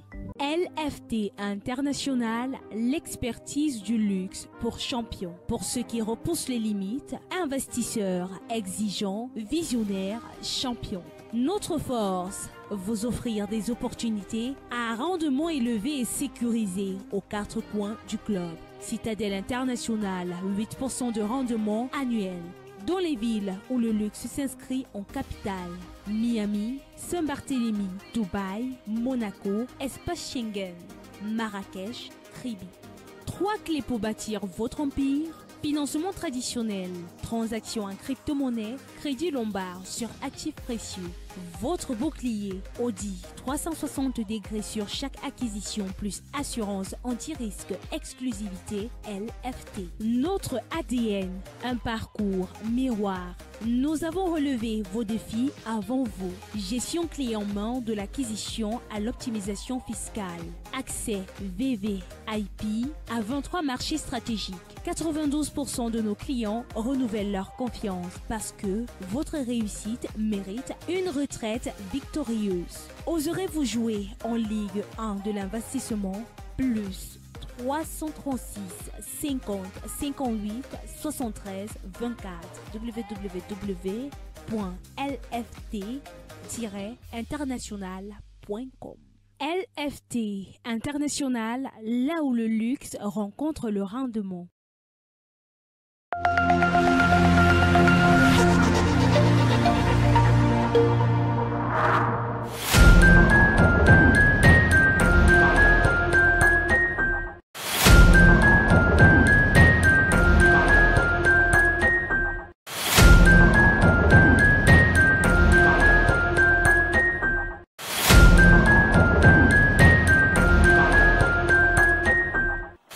Si vous nous retrouvez à l'instant, vous avez fait le meilleur choix, c'est celui de regarder Info TV et surtout de suivre votre programme Espace Miné. Et nous allons du côté de notre messagerie qui explose comme d'habitude. Je commence par le plus 49, c'est un message qui nous vient de l'Allemagne. Bonjour parfait et mes civilités au panel. En ce qui concerne la problématique liée aux candidats consensuels de l'opposition, je dirais que les postures actuelles des candidats en lice ne présagent en rien l'aboutissement d'un tel projet. Néanmoins, j'aimerais marteler que nonobstant ces divergences d'opinion, nous sommes en politique et les choses peuvent basculer du rouge au vert plus rapidement qu'on ne le pense. La conciliation entre le MANIDEM et le MRC en est une preuve. Elle a poussé le régime à commettre une véritable boucherie juridique dont il aurait préféré se passer. Le problème se situe actuellement à 2 niveaux. D'une part, l'ego surdimensionné de certains candidats et d'autre part, la méfiance mutuelle qui règne entre eux. Dans une opposition où certains prétendus opposants tiennent des discours plus virulents à l'encontre d'autres opposants qu'envers le régime en place, il est clair que l'opposition elle-même soupçonne dans ses rangs l'existence de politiciens affairistes. Parfait. Dit à Bernard Owena que le pragmatisme est prépondérant en politique et que le petit lait qu'il boit aujourd'hui pourrait se transformer en ciguë. C'est prof Chena, le Kwanjan de la République, assis dans son fauteuil blanc.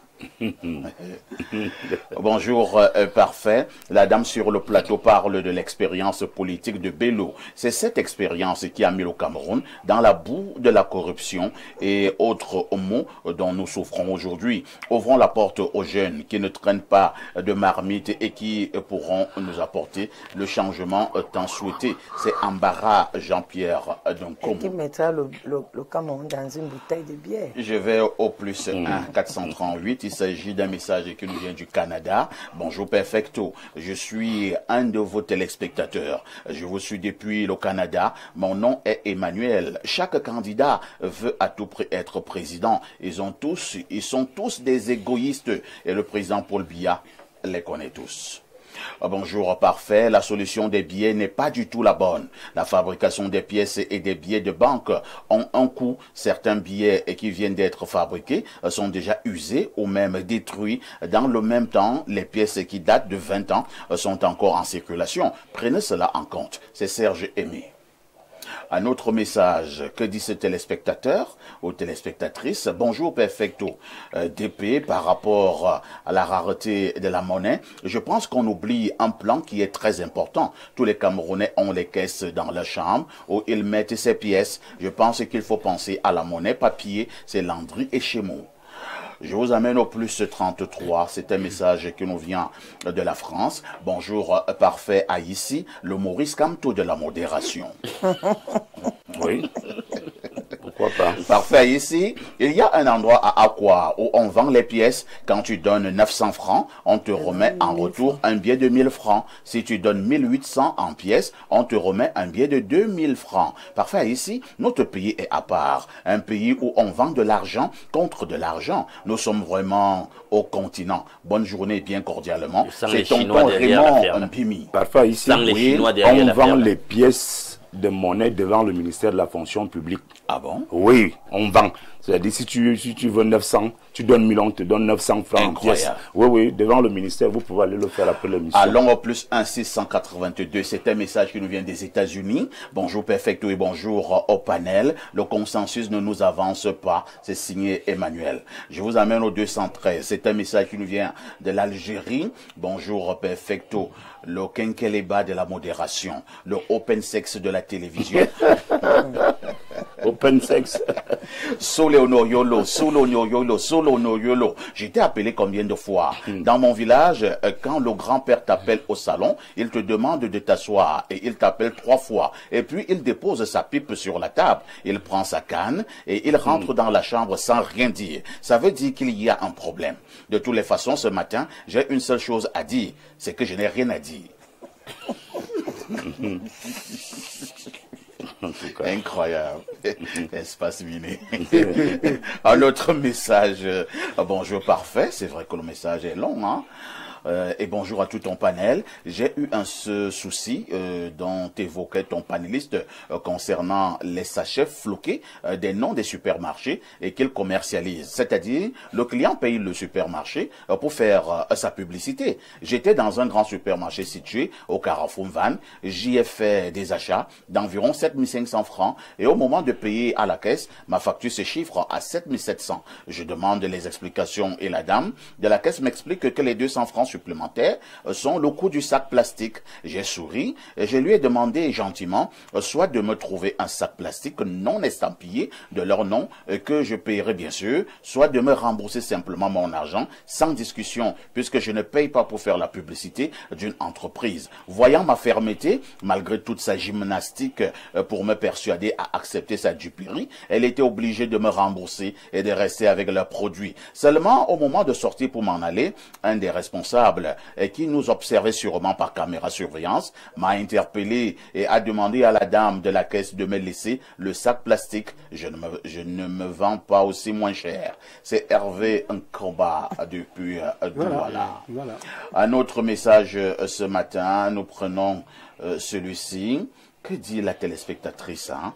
Elle dit bonjour, le gonzo mort parfait. Gonzo mort, c'est turc. Et tous les aînés sur le panel, ce sont principalement les caissières de la Sainte... Bon, on ne va pas citer le nom du supermarché. Hein. De plus, les compatriotes en profitent pour faire de la surenchère. Pour une distance de 200 francs, le moto-taximan te prend 250 francs sous prétexte qu'il n'y a pas de pièces. Au final, tu es en train de payer la monnaie à 50 francs. C'est vraiment terrible. Les caissières des Néants et de Kamouafta Foufou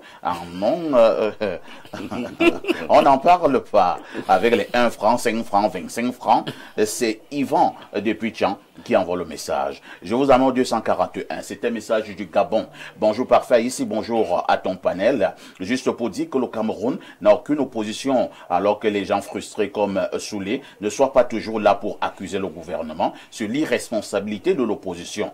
Tous pour Paul Biya le 12 octobre. C'est Zach depuis Libreville qui envoie ce message. Je vous amène au plus 1 240. C'est un autre message des États-Unis. Bonjour monsieur Aïssi. Merci pour votre professionnalisme et votre expertise en matière de facilitation et salutations aux membres du panel. Le Cameroun est le seul pays récent où les élections ne se gagnent pas le jour même, ni par les votes seulement. Le jour où le Cameroun se dotera d'un conseil constitutionnel indépendant, d'ELECAM, d'un code électoral et justice, nous pourrons envisager le changement. L'un des outils utilisés par le président Biya au fil des ans pour s'assurer le pouvoir est la nomination. 7 ans de plus, ce n'est pas beaucoup. Nous sommes plus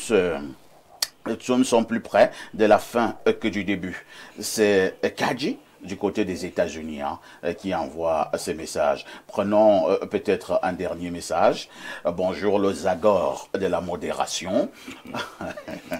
Parfait, je vous assure, moi-même j'avais été approché par un Chinois qui m'avait proposé de lui vendre les pièces de monnaie. Tu donnes 9 000 en pièces, il te remet 10 000 en billets. Incroyable. Un gros business. Incroyable. Bernard Owona, ce matin dans le cadre de lundi politique sur Espace Miné, nous parlons de la dernière sortie de l'ancien ministre l'ancien ministre Marafa Amidou Yaya. Marafa Amidou Yaya qui pense tout simplement que ses opposants qui sont maintenant candidats et qui ont mangé l'argent du régime, je parle comme au Cameroun, ne sont pas dignes de confiance. Votre commentaire? Bon, je ne suis pas d'accord avec le ministre d'État Marafa Amidou Yaya. Parce qu'en fait, ces gens qui mangent l'argent là, ce n'est pas l'argent du régime. Ils mangent l'argent de leur pays, ils mangent l'argent du Cameroun. Je vais vous prendre un exemple dans la presse. Vous allez voir que ça va intéresser Soulé. Si vous voyez bien dans la presse, les journalistes qui mangent le plus au sein du régime, les journalistes qui s'engraissent le plus aux côtés du régime, c'est les journalistes qui insultent le régime du matin au soir. Ah bon? Oui, parfois ici, vous êtes nouvellement directeur de publication. Commencez à encenser le président Biya. Commencez à dire qu'il est beau. Commencez à dire qu'il travaille bien. Vous n'aurez rien. Mais si vous gardez une ligne éditoriale violente, dure, comme le messager de Soulé, par exemple, ou la nouvelle expression de Tchunke, vous êtes appelé. Je vous dis que les responsables de ces différents journaux qui insultent le président sont logés au Mont-Fébé et au Hilton et au frais du cabinet civil quand ils sont de passage à Yaoundé. Vous avez des informations? Bien sûr que, puisque je suis directeur de publication depuis 21 ans, moi qui suis donc directeur de publication proche du président Biya, moi j'écris que le président Biya, c'est lui qui est le meilleur candidat, le meilleur risque. On dit que c'est bon Bernard, reste là-bas. Tu as déjà fait le choix, nous on n'a plus rien à te dire, on va plutôt convaincre. Tu es déjà convaincu. Donc les anciens ministres, parfait ici, le régime sait comment entretenir les anciens ministres. Tout le monde qui est passé dans le gouvernement ou dans les 900 combien de gouvernements de Biya, tout le monde qui est passé dans ces gouvernements-là sait que habituellement, on entretient bien ces gens parce que quand ils ne sont plus là, ils gardent quand même un pied dedans, un pied dehors. Vous allez voir, je vous ai dit ici il y a quelques semaines que à l'issue de ce scrutin, vous allez voir les rôles que vont jouer les Belobo Magari et Issa Chiroma.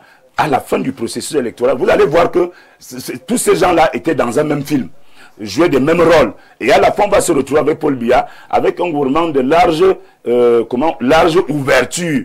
Vous allez revoir les mêmes gens qui étaient au gouvernement hier, qui ont démissionné avant l'élection, ils vont revenir intégrer le gouvernement pour manger encore et manger toujours. Donc, pour dire à M. Marafa, les anciens ministres passés à l'opposition adorent l'argent. Oui. L'argent du régime. L'argent du régime.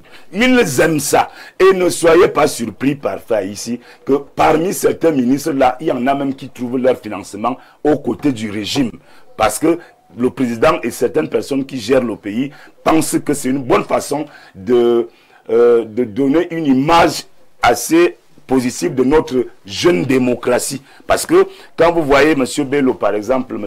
Chiroma à Bertois, les images de Bertois, vous avez l'impression que c'est toute la région de l'Est qui est sortie pour acclamer le ministre Issa Chiroma Bakari. Mais on vous dira à la fin, parfait ici, que dans l'organisation même de certains meetings des opposants, il y a le financement de l'argent du régime. Très bien. Soulé Onoyolo Marafa Amidou Yaya a donc décidé de prendre la parole et il donne son avis sur cette présidentielle 2025. Il a choisi un angle bien particulier. Il pense que les anciens ministres passés à l'opposition jouent un jeu car ils adorent l'argent du régime. Votre réaction? Permettez-moi, parfait, de faire une révérence à Zach du Gabon. Je lui tire mon chapeau pour lui dire chapeau, de dire que Soulé est frustré. Il ne me connaît pas. Il me regarde à la télé, moi je ne le connais pas. Peut-être qu'il est en train de nous regarder en sablant du champagne. Il pense qu'il peut vous envoyer un message pour dire que Soul est un frustré. Non, je ne suis pas frustré. Et tout ce que j'ai dit, je le mets au défi. Revenons au débat. La preuve du contraire, c'est important de dire à certains de vos invités que... À certains téléspectateurs. À certains téléspectateurs que, vraiment, quand ils envoient un message, c'est pour construire. Ce n'est pas pour insulter les autres. Merci. Quand je dis ça, chapeau, hein, Zach. Bon, maintenant, pour revenir à votre... Je pense que le ministre d'État Marafa aurait dû se taire. Et pourquoi? Il a servi ce régime. Il est allé en prison, on ne sait pas, par rapport peut-être à l'agent du régime. Je ne sais pas ce qui s'est passé, mais toujours... On a parlé d'une affaire d'avion. Toujours on nous laisse croire qu'il était de connivence avec Yves-Michel Fotio. Parce que mais pourquoi on a laissé partir Yves-Michel Fotio et on a continué à tenir Marafa? Il allait se soigner.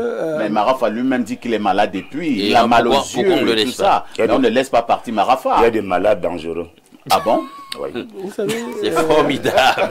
La dernière chose, la dernière volonté de Fotio Victor, c'était qu'on libère son fils. Et on l'a libéré. Moi, je me souviens... Donc, la justice tient compte des dernières volontés d'un compatriote. Ça, c'est le commentaire.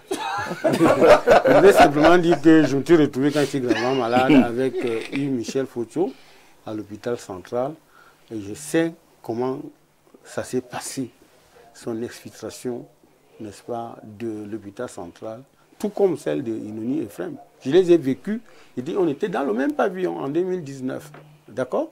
Donc, je sais à peu près comment ça s'est passé. Donc, pour dire que Marafa lui-même, n'est-ce pas, qui a été accusé, parce qu'on disait que pour le péché lequel il ne pouvait ne pas savoir, que Yves-Michel ponçait l'agent du régime, jusqu'on l'envoyait en prison.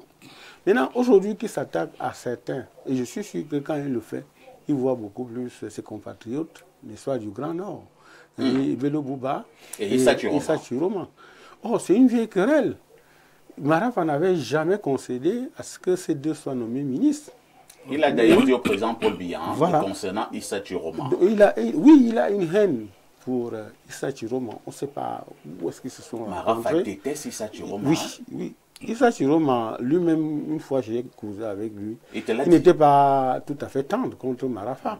Et c'est pour dire qu'en fait, c'est un peu une haine intime, n'est-ce pas, qui se passe entre les deux. Donc quand il le dit, écoute, le régime que sert Bernard Ona utilise l'argent comme un élément de pression et d'échelon de gestion du pouvoir. Vous savez que tous ceux qui sont aujourd'hui nommés par le président, n'est-ce pas, on ouvre leur dossier, ils pillent, ils volent, on ne leur fait rien. On ne leur fait rien parce que plus tu pilles, tu voles, mieux ça vaut pour le régime. Et mieux on garde ton dossier dans le réfrigérateur, et mieux dans le congélateur. De telle sorte que le jour où tu veux parler, vous comprenez, si Bello Bouba et Issa Chiroma aimaient tant l'argent du régime, je ne suis pas sûr qu'ils seraient encore en liberté. Je ne suis pas sûr qu'on les aurait laissés aller jusqu'au bout. Peut-être qu'on attend que la présidentielle passe. Non, moi je connais, vous savez, je suis un vieux de la politique. D'accord? Et je fais ce métier depuis très longtemps. J'ai eu, je vous le dis, j'ai eu la chance de côtoyer Bello et Issa Chiroma Bakari. C'est vrai que c'est deux caractères différents. Bello aime l'argent, il s'aime, il est égoïste, il ne partage pas. Comme le régime. Non, si je ne dis pas, sa militante est là. Elle qui est là, non, ce que je voulais dire, c'est que pendant qu'on parle, son dernier vice-président vient de le lâcher. Quand je saluais, comment il s'appelle, Diabel, Mongolian Diabel, c'est le dernier vice-président, puisque Rose Dibon avait décidé que non, si Bello va démissionner, elle reste dans la mangeoire. Et comment est-ce que Bello a dû entretenir, n'est-ce pas, un parti qui devait avoir 4 vice-présidents? Il en a gardé que 2, Maintenant, les deux sont partis avec le départ de Mongolian Diabel, qui a tout, tout accepté, mais il s'en va. C'est pour dire que voilà le caractère. Mais Issa Chiroma, c'est un guerrier. Vous comprenez? C'est un guerrier. Issa Chiroma n'aime pas l'argent. Ça, moi, je vous le dis. Mais il adore la bipolarité. Je ne sais pas ce que ça veut dire, bipolarité. Il adore la versatilité. Je n'aime pas ça, je ne connais pas ça. Mais ce que je sais de Issa Chiroma, parce que quand vous dites même, en dehors, d'après les élections 92, il est nommé ministre des Transports. D'ailleurs, il a mis l'enfeu. Parce que les égoïsmes... Il y a l'affaire Mbanga Pongo. S'il vous plaît, l'affaire Mbanga, pourquoi on n'ouvre pas? Pourquoi on n'ouvre pas pour le condamner, effectivement, s'il est coupable? Parce que justement, il n'y a rien. Vous savez, vous avez parlé tout à l'heure du congélateur. J'ai dit, probablement pour le dossier au congélateur. Je vous assure que s'il y avait quelque chose pour... Parce qu'aujourd'hui, c'est lui qui s'annonce comme le candidat, le challenger sérieux de Biya, c'est Issa Chiroma Bakary. Vous-même, vous êtes sérieux là-dessus? Je suis extrêmement sérieux, n'est-ce pas? Et je vous dis, les égoïsmes, n'est-ce pas, Chiroma, Bello, 92, lorsque M. Biya, prenons l'affaire au fond, parce que vous m'avez dit que je devais en parler, en 92, le SDF refuse d'aller au municipal législatif. Bello y va, il a 68 députés avec l'UNDP, n'est-ce pas? Quand vient la présidentielle, on lui dit de faire coalition avec John Fundi. D'accord? Il refuse parce qu'il estime que... Il met de côté le fait que le SDF n'étant pas parti ne fait pas de lui ipso facto le leader de l'opposition. D'accord? Il refuse. Et quand on va aux élections, Biya a 39%, Fundi a 34%, Bello Bouba a 19%. Vous voyez bien qu'une paire, une coalition en candidature unique, Fundi et Bello avec Bouba, avec Fundi, mais ils auraient tapé Biya avec plus de 50 et poussière de %. D'accord? Ça c'est 92. Et quand M. Biya commence à faire le gouvernement, on consulte Bello Bouba. Il veut être Premier ministre, Biya refuse. C'est comme ça que le régime deal avec Amadou Moustapha, qu'on en fait vice-premier ministre et Chiroma ministre des Transports. D'accord? Bello va piquer une colère et il reviendra. Il va presque chasser Chiroma et Amadou Moustapha qui crée l'ANDP et on connaît la suite. C'est pour ça qu'il est difficile aujourd'hui que Bello Bouba accepte que Issa Chiroma, Bello Bouba et Issa Chiroma ont c'est une vieille querelle intime. Et en dehors de ça, pour le bien du peuple, est-ce que par moment on ne peut pas laisser nos vieilles querelles pour nos voix que le bien du peuple, surtout que tous parlent du changement? Oui, mais Bello Bouba n'y pense pas. Bello Bouba, le changement, ça passe par lui. Issa Chiroma... Vous êtes là pour détruire Bello Bouba et encenser Chiroma, c'est ça? Vous m'avez invité ici pour donner mon opinion. Je crois que je parle avec à ma gauche, la dame de l'UNDP, n'est-ce pas?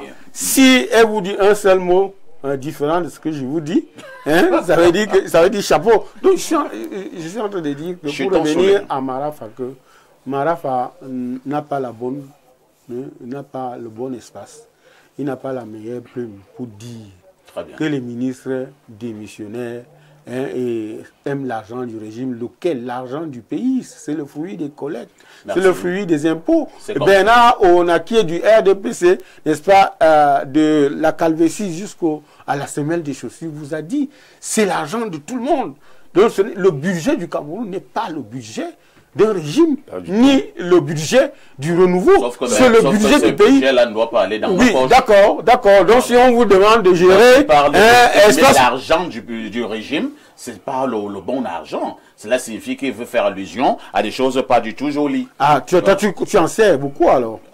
Madame Bissobé là, Madame Bissobé là, vous avez suivi comment Soulé est en train de décrire votre président, le ministre d'État, Bello Bouba Maïgari. Selon Soulé, c'est pas l'homme de la situation. Non, c'est pas l'homme de la situation. Quand je l'écoute, je vais dire, comme je le dis toujours, celui qu'il est en train de vanter le mérite. est financé par le parti de mon vis-à-vis. Le BPC qui finance Jérôme. Et puis, attendez, je m'exprime parfait. Vous dites que c'est RDPC qui finance je m'exprime parfait. Je ne le dis pas, je le constate. Je le constate, pourquoi? Parce que nous avons vu... Vous avez quels éléments?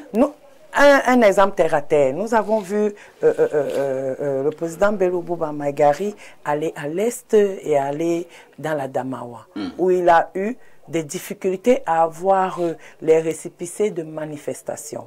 Mais chose curieuse, notre cher frère du Nord a ces manifestations illico presto. Et quand je l'écoute, Issa Chiroma étant, le président Issa Chiroma, je vais mettre président parce que ce n'est pas mon égal.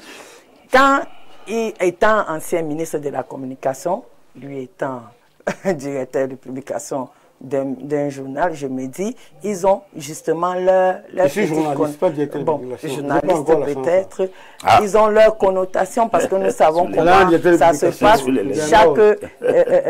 Chaque journaliste ou chaque presse a sa ligne éditoriale qui lui est propre. Bon, aujourd'hui, je vais dire à mon voisin, mon cher Soulé, je vais lui dire, ce qu'il dit de Bello Bouba, c'est complètement faux. Pourquoi? Parce que si Bello Bouba était tout ce qu'il disait, il n'aurait pas eu autant de militants dans l'étendue du territoire camerounais.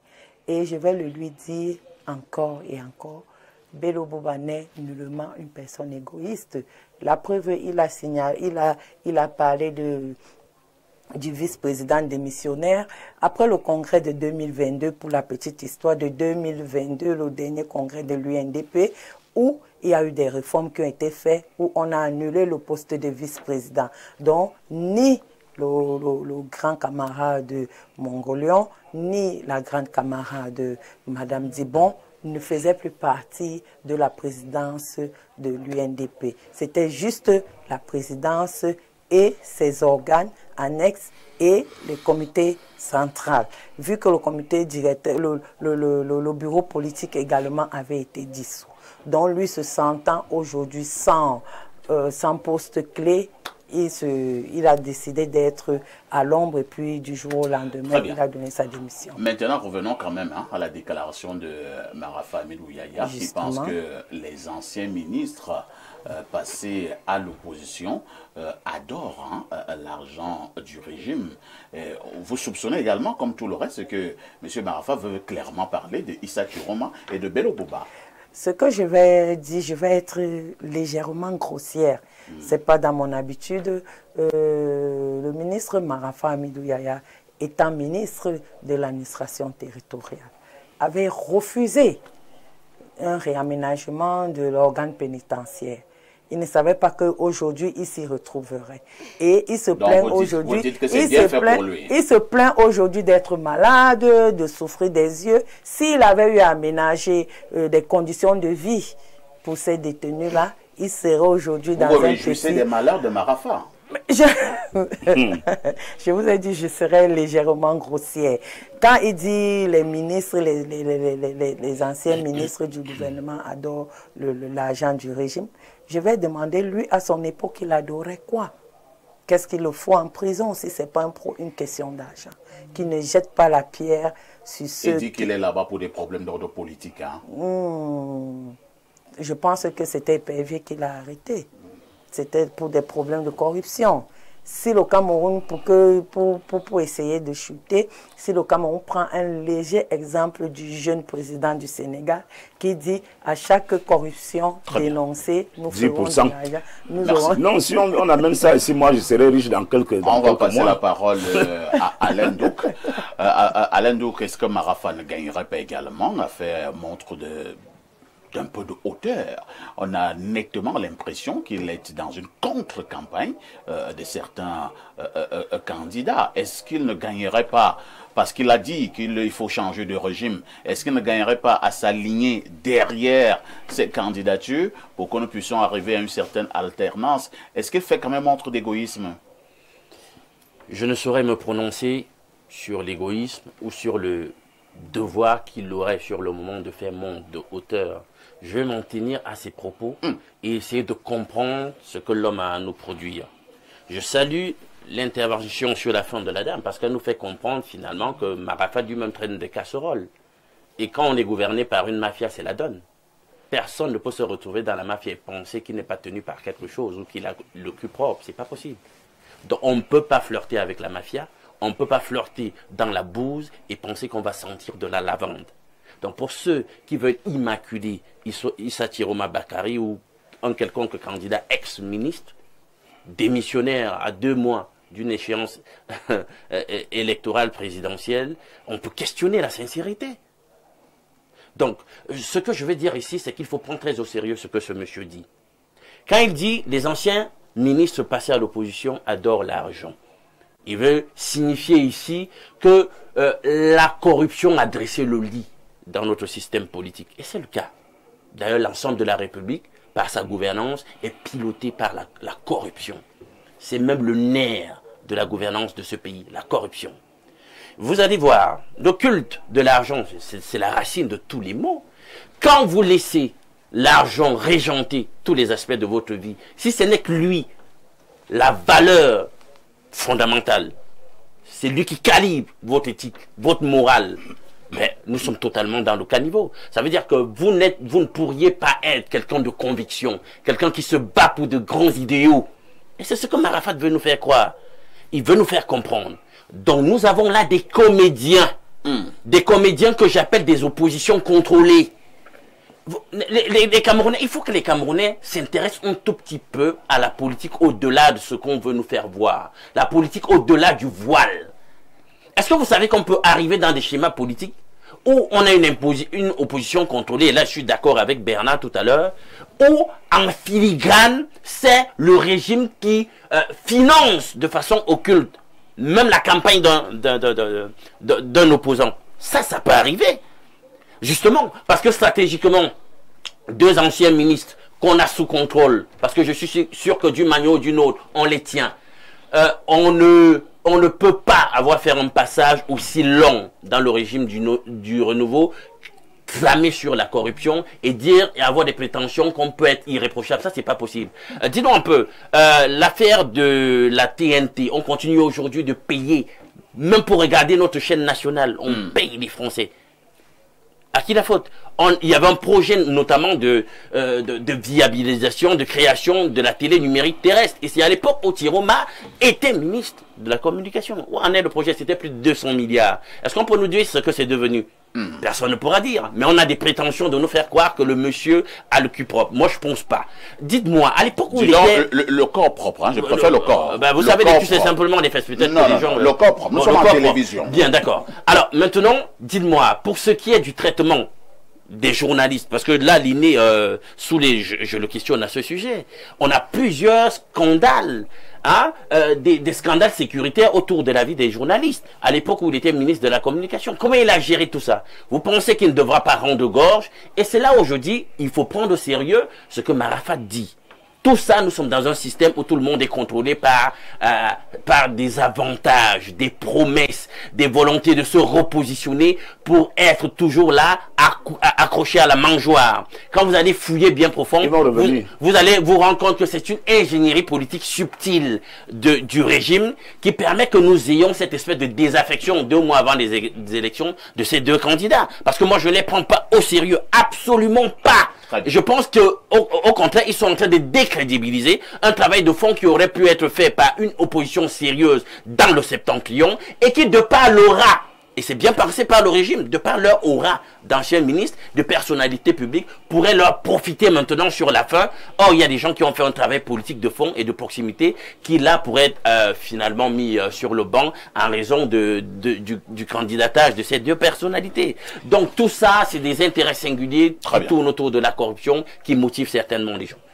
Merci Alain Douc pour ce regard. On repart du côté de notre messagerie.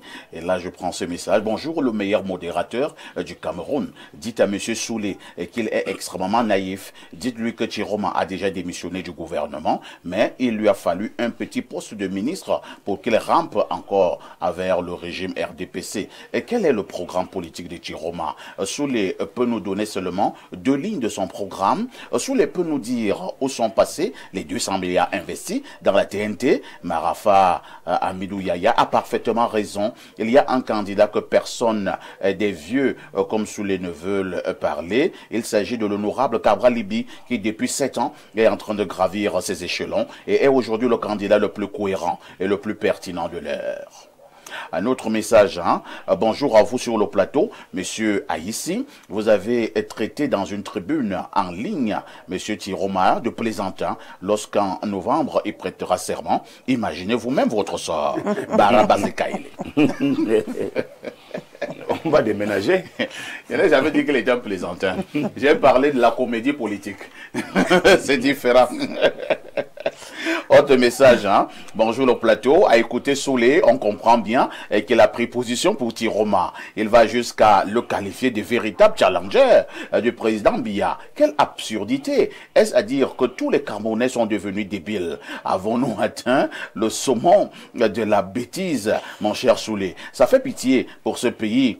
Ce journaliste semble avoir oublié la bipolarité de ce Chiroma. Ce ministre est allé jusqu'à qualifier le président de la République du Cameroun de soleil. Te souviens-tu des positions de ton champion sur l'affaire Garboum? Soulé, arrêtez un peu avec vos petits jeux d'intérêt. Certainement, tu as reçu une promesse, mais tiens-toi tranquille, ça ne passera pas. Guy Boudou, Soulé, tu as reçu une petite promesse? Je voudrais quand même dire une chose. Oui, allons-y.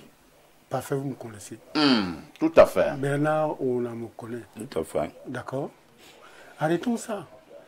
Il faut que les téléspectateurs sachent que quand ils ont la chance d'avoir des gens comme nous, qu'ils écoutent, qu'ils soient renseignés. Premièrement, vous avez parlé, la thématique est construite autour de la déclaration de Marafa. Pour ce qui est du téléspectateur qui a parlé de Cabral. Attendez, quand je venais régulièrement ici, je parlais, vous savez que je suis un affilié de Cabral. Vous le savez. Est-ce que les gens savent que la première personne qui dit que Cabral peut être président et que j'écris pour Cabral, je crois, Cabral lui-même est aux Jeux universitaires à Boya, c'est moi qui l'appelle Cabral. Cabral va lui dire que le premier journaliste qui écrit que pour Cabral, j'y crois, c'est moi. Donc vous ne pouvez pas dire que ce monsieur, mais il n'est pas ministre, il n'a pas pris l'argent dont parle Marafa. Donc je ne peux pas parler de lui puisque le sujet n'était pas ça. Maintenant on me parle de Chiroma. Moi je parle de Chiroma que je connais, de Bello Bouba que je connais, et ce monsieur, ce téléspectateur qui a entendu des florilèges, il ne connaît pas. Il ne connaît pas ma carrière politique ou bien mon aventure politique. Et c'est pour ça que je voudrais dire que, mon Dieu, Alain Douc, je n'ai pas dit que je donnerais à Chiroma le bon Dieu sans confession. Je ne fais pas le procès de Chiroma. J'essaie de lire et j'apporte à l'analyse les éléments qui sont les miens. Parce que quand vous parlez de Chiroma, c'est-à-dire après le ministre des Transports, il est allé où? Il est allé au ministère de la Communication. Ouais. Et parmi les journalistes qui étaient toujours sur le panel de Chiroma, j'en faisais partie, Cabral aussi, François Bikoro et les autres, où on le cuisinait et il était difficile de le battre. C'est pour ça que je dis que Chiroma, c'est un guerrier. Chiroma, en réalité, quand il est avec vous, il est la totale avec vous. Quand il n'est pas avec vous, il est la totale contre vous. C'est pour ça que ce qu'on lui reproche au ministère de la Communication, il défendait, il jouait un jeu, il défendait un ministre, il défendait un président. Maintenant, quand il est allé après la communication, est-ce que vous savez que le ministère de la Communication allait interroger tous ceux qui sont passés là-bas? C'est le plus petit budget. C'est l'un des plus petits budgets. Donc, quand vous avez fini de payer... J'aimerais te comprendre, cher René. Oui. S'il y a mal gouvernance au niveau d'un petit budget, ce n'est pas une mal gouvernance. Je ne sais pas s'il y a mal gouvernance. Du revers de la main et on ne demande pas de rendre des comptes là-dessus. C'est-à-dire que vous faites une carrière de plus de 2 décennies et puis on ne sait pas, on n'a pas audité. Il y a des accusations de ci, de ça, on n'a pas fait le point. Maintenant, on doit utiliser la présidence, l'institution présidentielle comme une espèce de fuite en avant. Je comprends, Alain Doug, excusez-moi, permettez que je le dise, ce n'est pas avec méchanceté, je comprends votre jeunesse. D'accord, je comprends votre jeunesse. Je pratique ce métier depuis. Je vous ai dit dans l'entente que je n'ai jamais eu de procès. Parce que je ne m'attaque pas à des déclarations qu'on dit de façon péremptoire. Si un tribunal condamne M. Issa Chiroma, on le voit. N'est-ce pas? Mais tant que ce n'est pas fait, tant qu'il continue de parader, ça veut dire que tout ce que vous citez, en réalité, ça peut être, n'est-ce pas, des bobards qui poussent à la rosée du matin. Moi, je voudrais, n'est-ce pas, qu'un tribunal, ou alors que le régime dise, ok, M. Chiroma m'a convoqué à la barre, vous rendez compte sur ceci. C'est pour ça que je vous dis au ministère de la Communication. Être pragmatique. Non, mais moi, je dis donc qu'on doit d'abord auditer, on devrait d'abord auditer, faire le point, avant de donner à quel magistère présidentiel à Alain Doug, vous condamnez sans avoir les preuves. Je n'ai condamné personne. Je dis qu'on va faire la lumière, c'est différent. Oui, on fait la lumière avant de donner une charge beaucoup plus importante. Qui doit amener M. Chiroma à faire la lumière? C'est le régime. C'est le régime, ce n'est pas vous, ce n'est pas moi. Mais alors pourquoi est-ce que vous voulez qu'on le condamne? L'intérêt de ce genre de débat, c'est d'interpeller justement les responsables. Non, mais ce n'est pas nous. On va parler ici. On va parler ici, mais il y a quelqu'un qui doit l'interpeller. Le procès sur le fait que j'interpelle les gens sur la raison. Moi, je repars la message mes chers amis. Il y a quelqu'un qui doit l'interpeller. Le fait-il? Pourquoi ne le fait-il pas? Bonjour à vous sur le plateau. Vraiment, vous allez m'excuser, améliorer votre argumentaire. Le changement est pour tous. Issa Chiroma est actuellement le futur président signé Wilfried Sarkey depuis Douala. Bonjour au panel d'Espace Miné. L'ancien ministre Marafa a raison, il faut mettre de côté ces anciens ministres qui ont servi pendant longtemps le même régime. Mieux vaut prendre les jeunes de 2018, car c'est avec ces jeunes qu'on pourra avoir la rupture. On ne peut enlever un grand-père et remplacer par un autre, que ces gens aillent se reposer. C'est Jean-Daniel depuis Douala. Bonjour mon cher grand frère, s'il vous plaît, dans vos différents contacts, je ne sais pas de quoi vous parlez. Allons au 241, c'est un message du Gabon. Bonjour Perfecto, le Omar Bongo de la modération. Oui, c'est bon. Le patron du micro en Afrique centrale, tu nous as manqué hier à libre expression. Ça arrive. Cette histoire des candidatures consensuelles est vraiment un gros problème. Si le professeur Kamto donne des instructions et qu'il le fasse de manière claire, l'allusion aux candidats expérimentés dans la gestion de l'État qui renvoie indirectement à Bello et Issa est une mauvaise manœuvre car ils ne sont pas les seuls candidats. Et cet autre message, c'est signé Moussa Adamou depuis Bertois. Voici ce qu'elle dit. Bonjour monsieur, juste pour information, à la dame de l'UNDP, le sous-préfet de Batouri, dans le département de la KDI, n'a pas signé la demande de manifestation au FSNC. Par contre, les deux candidats, M. Chiroma et M. Bello, ont reçu autorisation de manifestation dans la ville de Bertois. Bernard Owona Marafa, du fond de sa cellule, peut-il influencer le 12 octobre? Oui, Marafa est un homme très écouté. Marafa est le seul homme politique sous le renouveau qui a eu le courage de dire au président Biya de laisser le pouvoir. Le seul.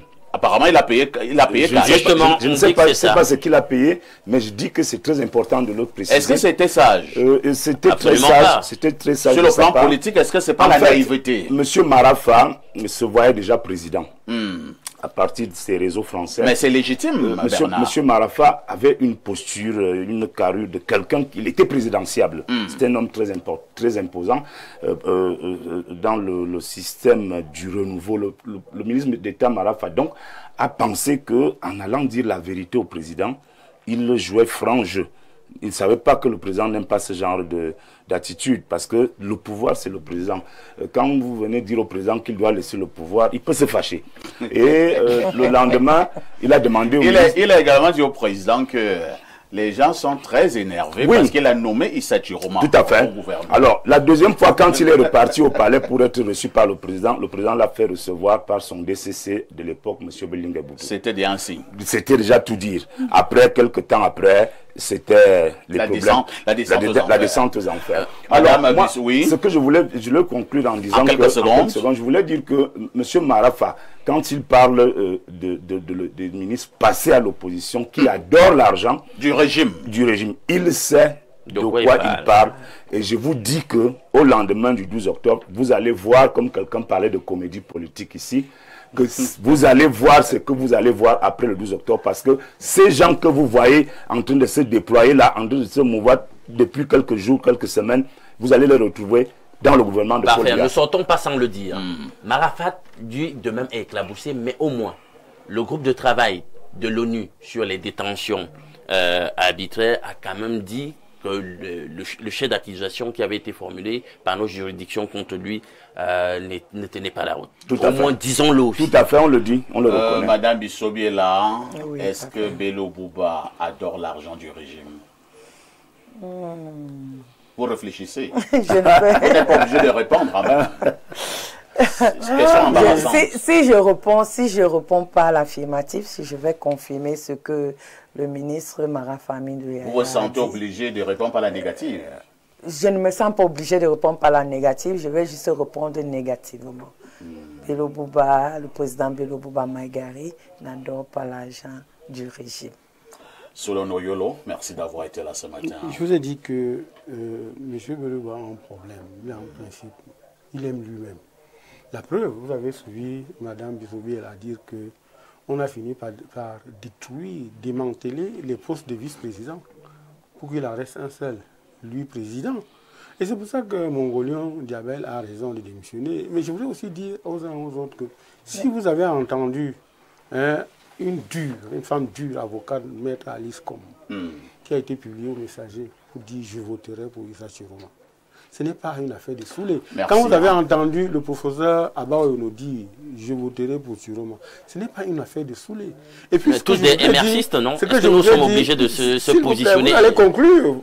Vous allez conclure. Si vous permettez. Donc je vous dis une chose à dire à M. Soulé que M. Mongolian a profité de tous merci à Lendo, merci à Bernard Rona, merci à Soulé Honoriolo, merci à Madame Bissobiela. Ne ratez surtout pas la rediffusion de ce programme tous les soirs à partir de 22h30 avec tout ceci.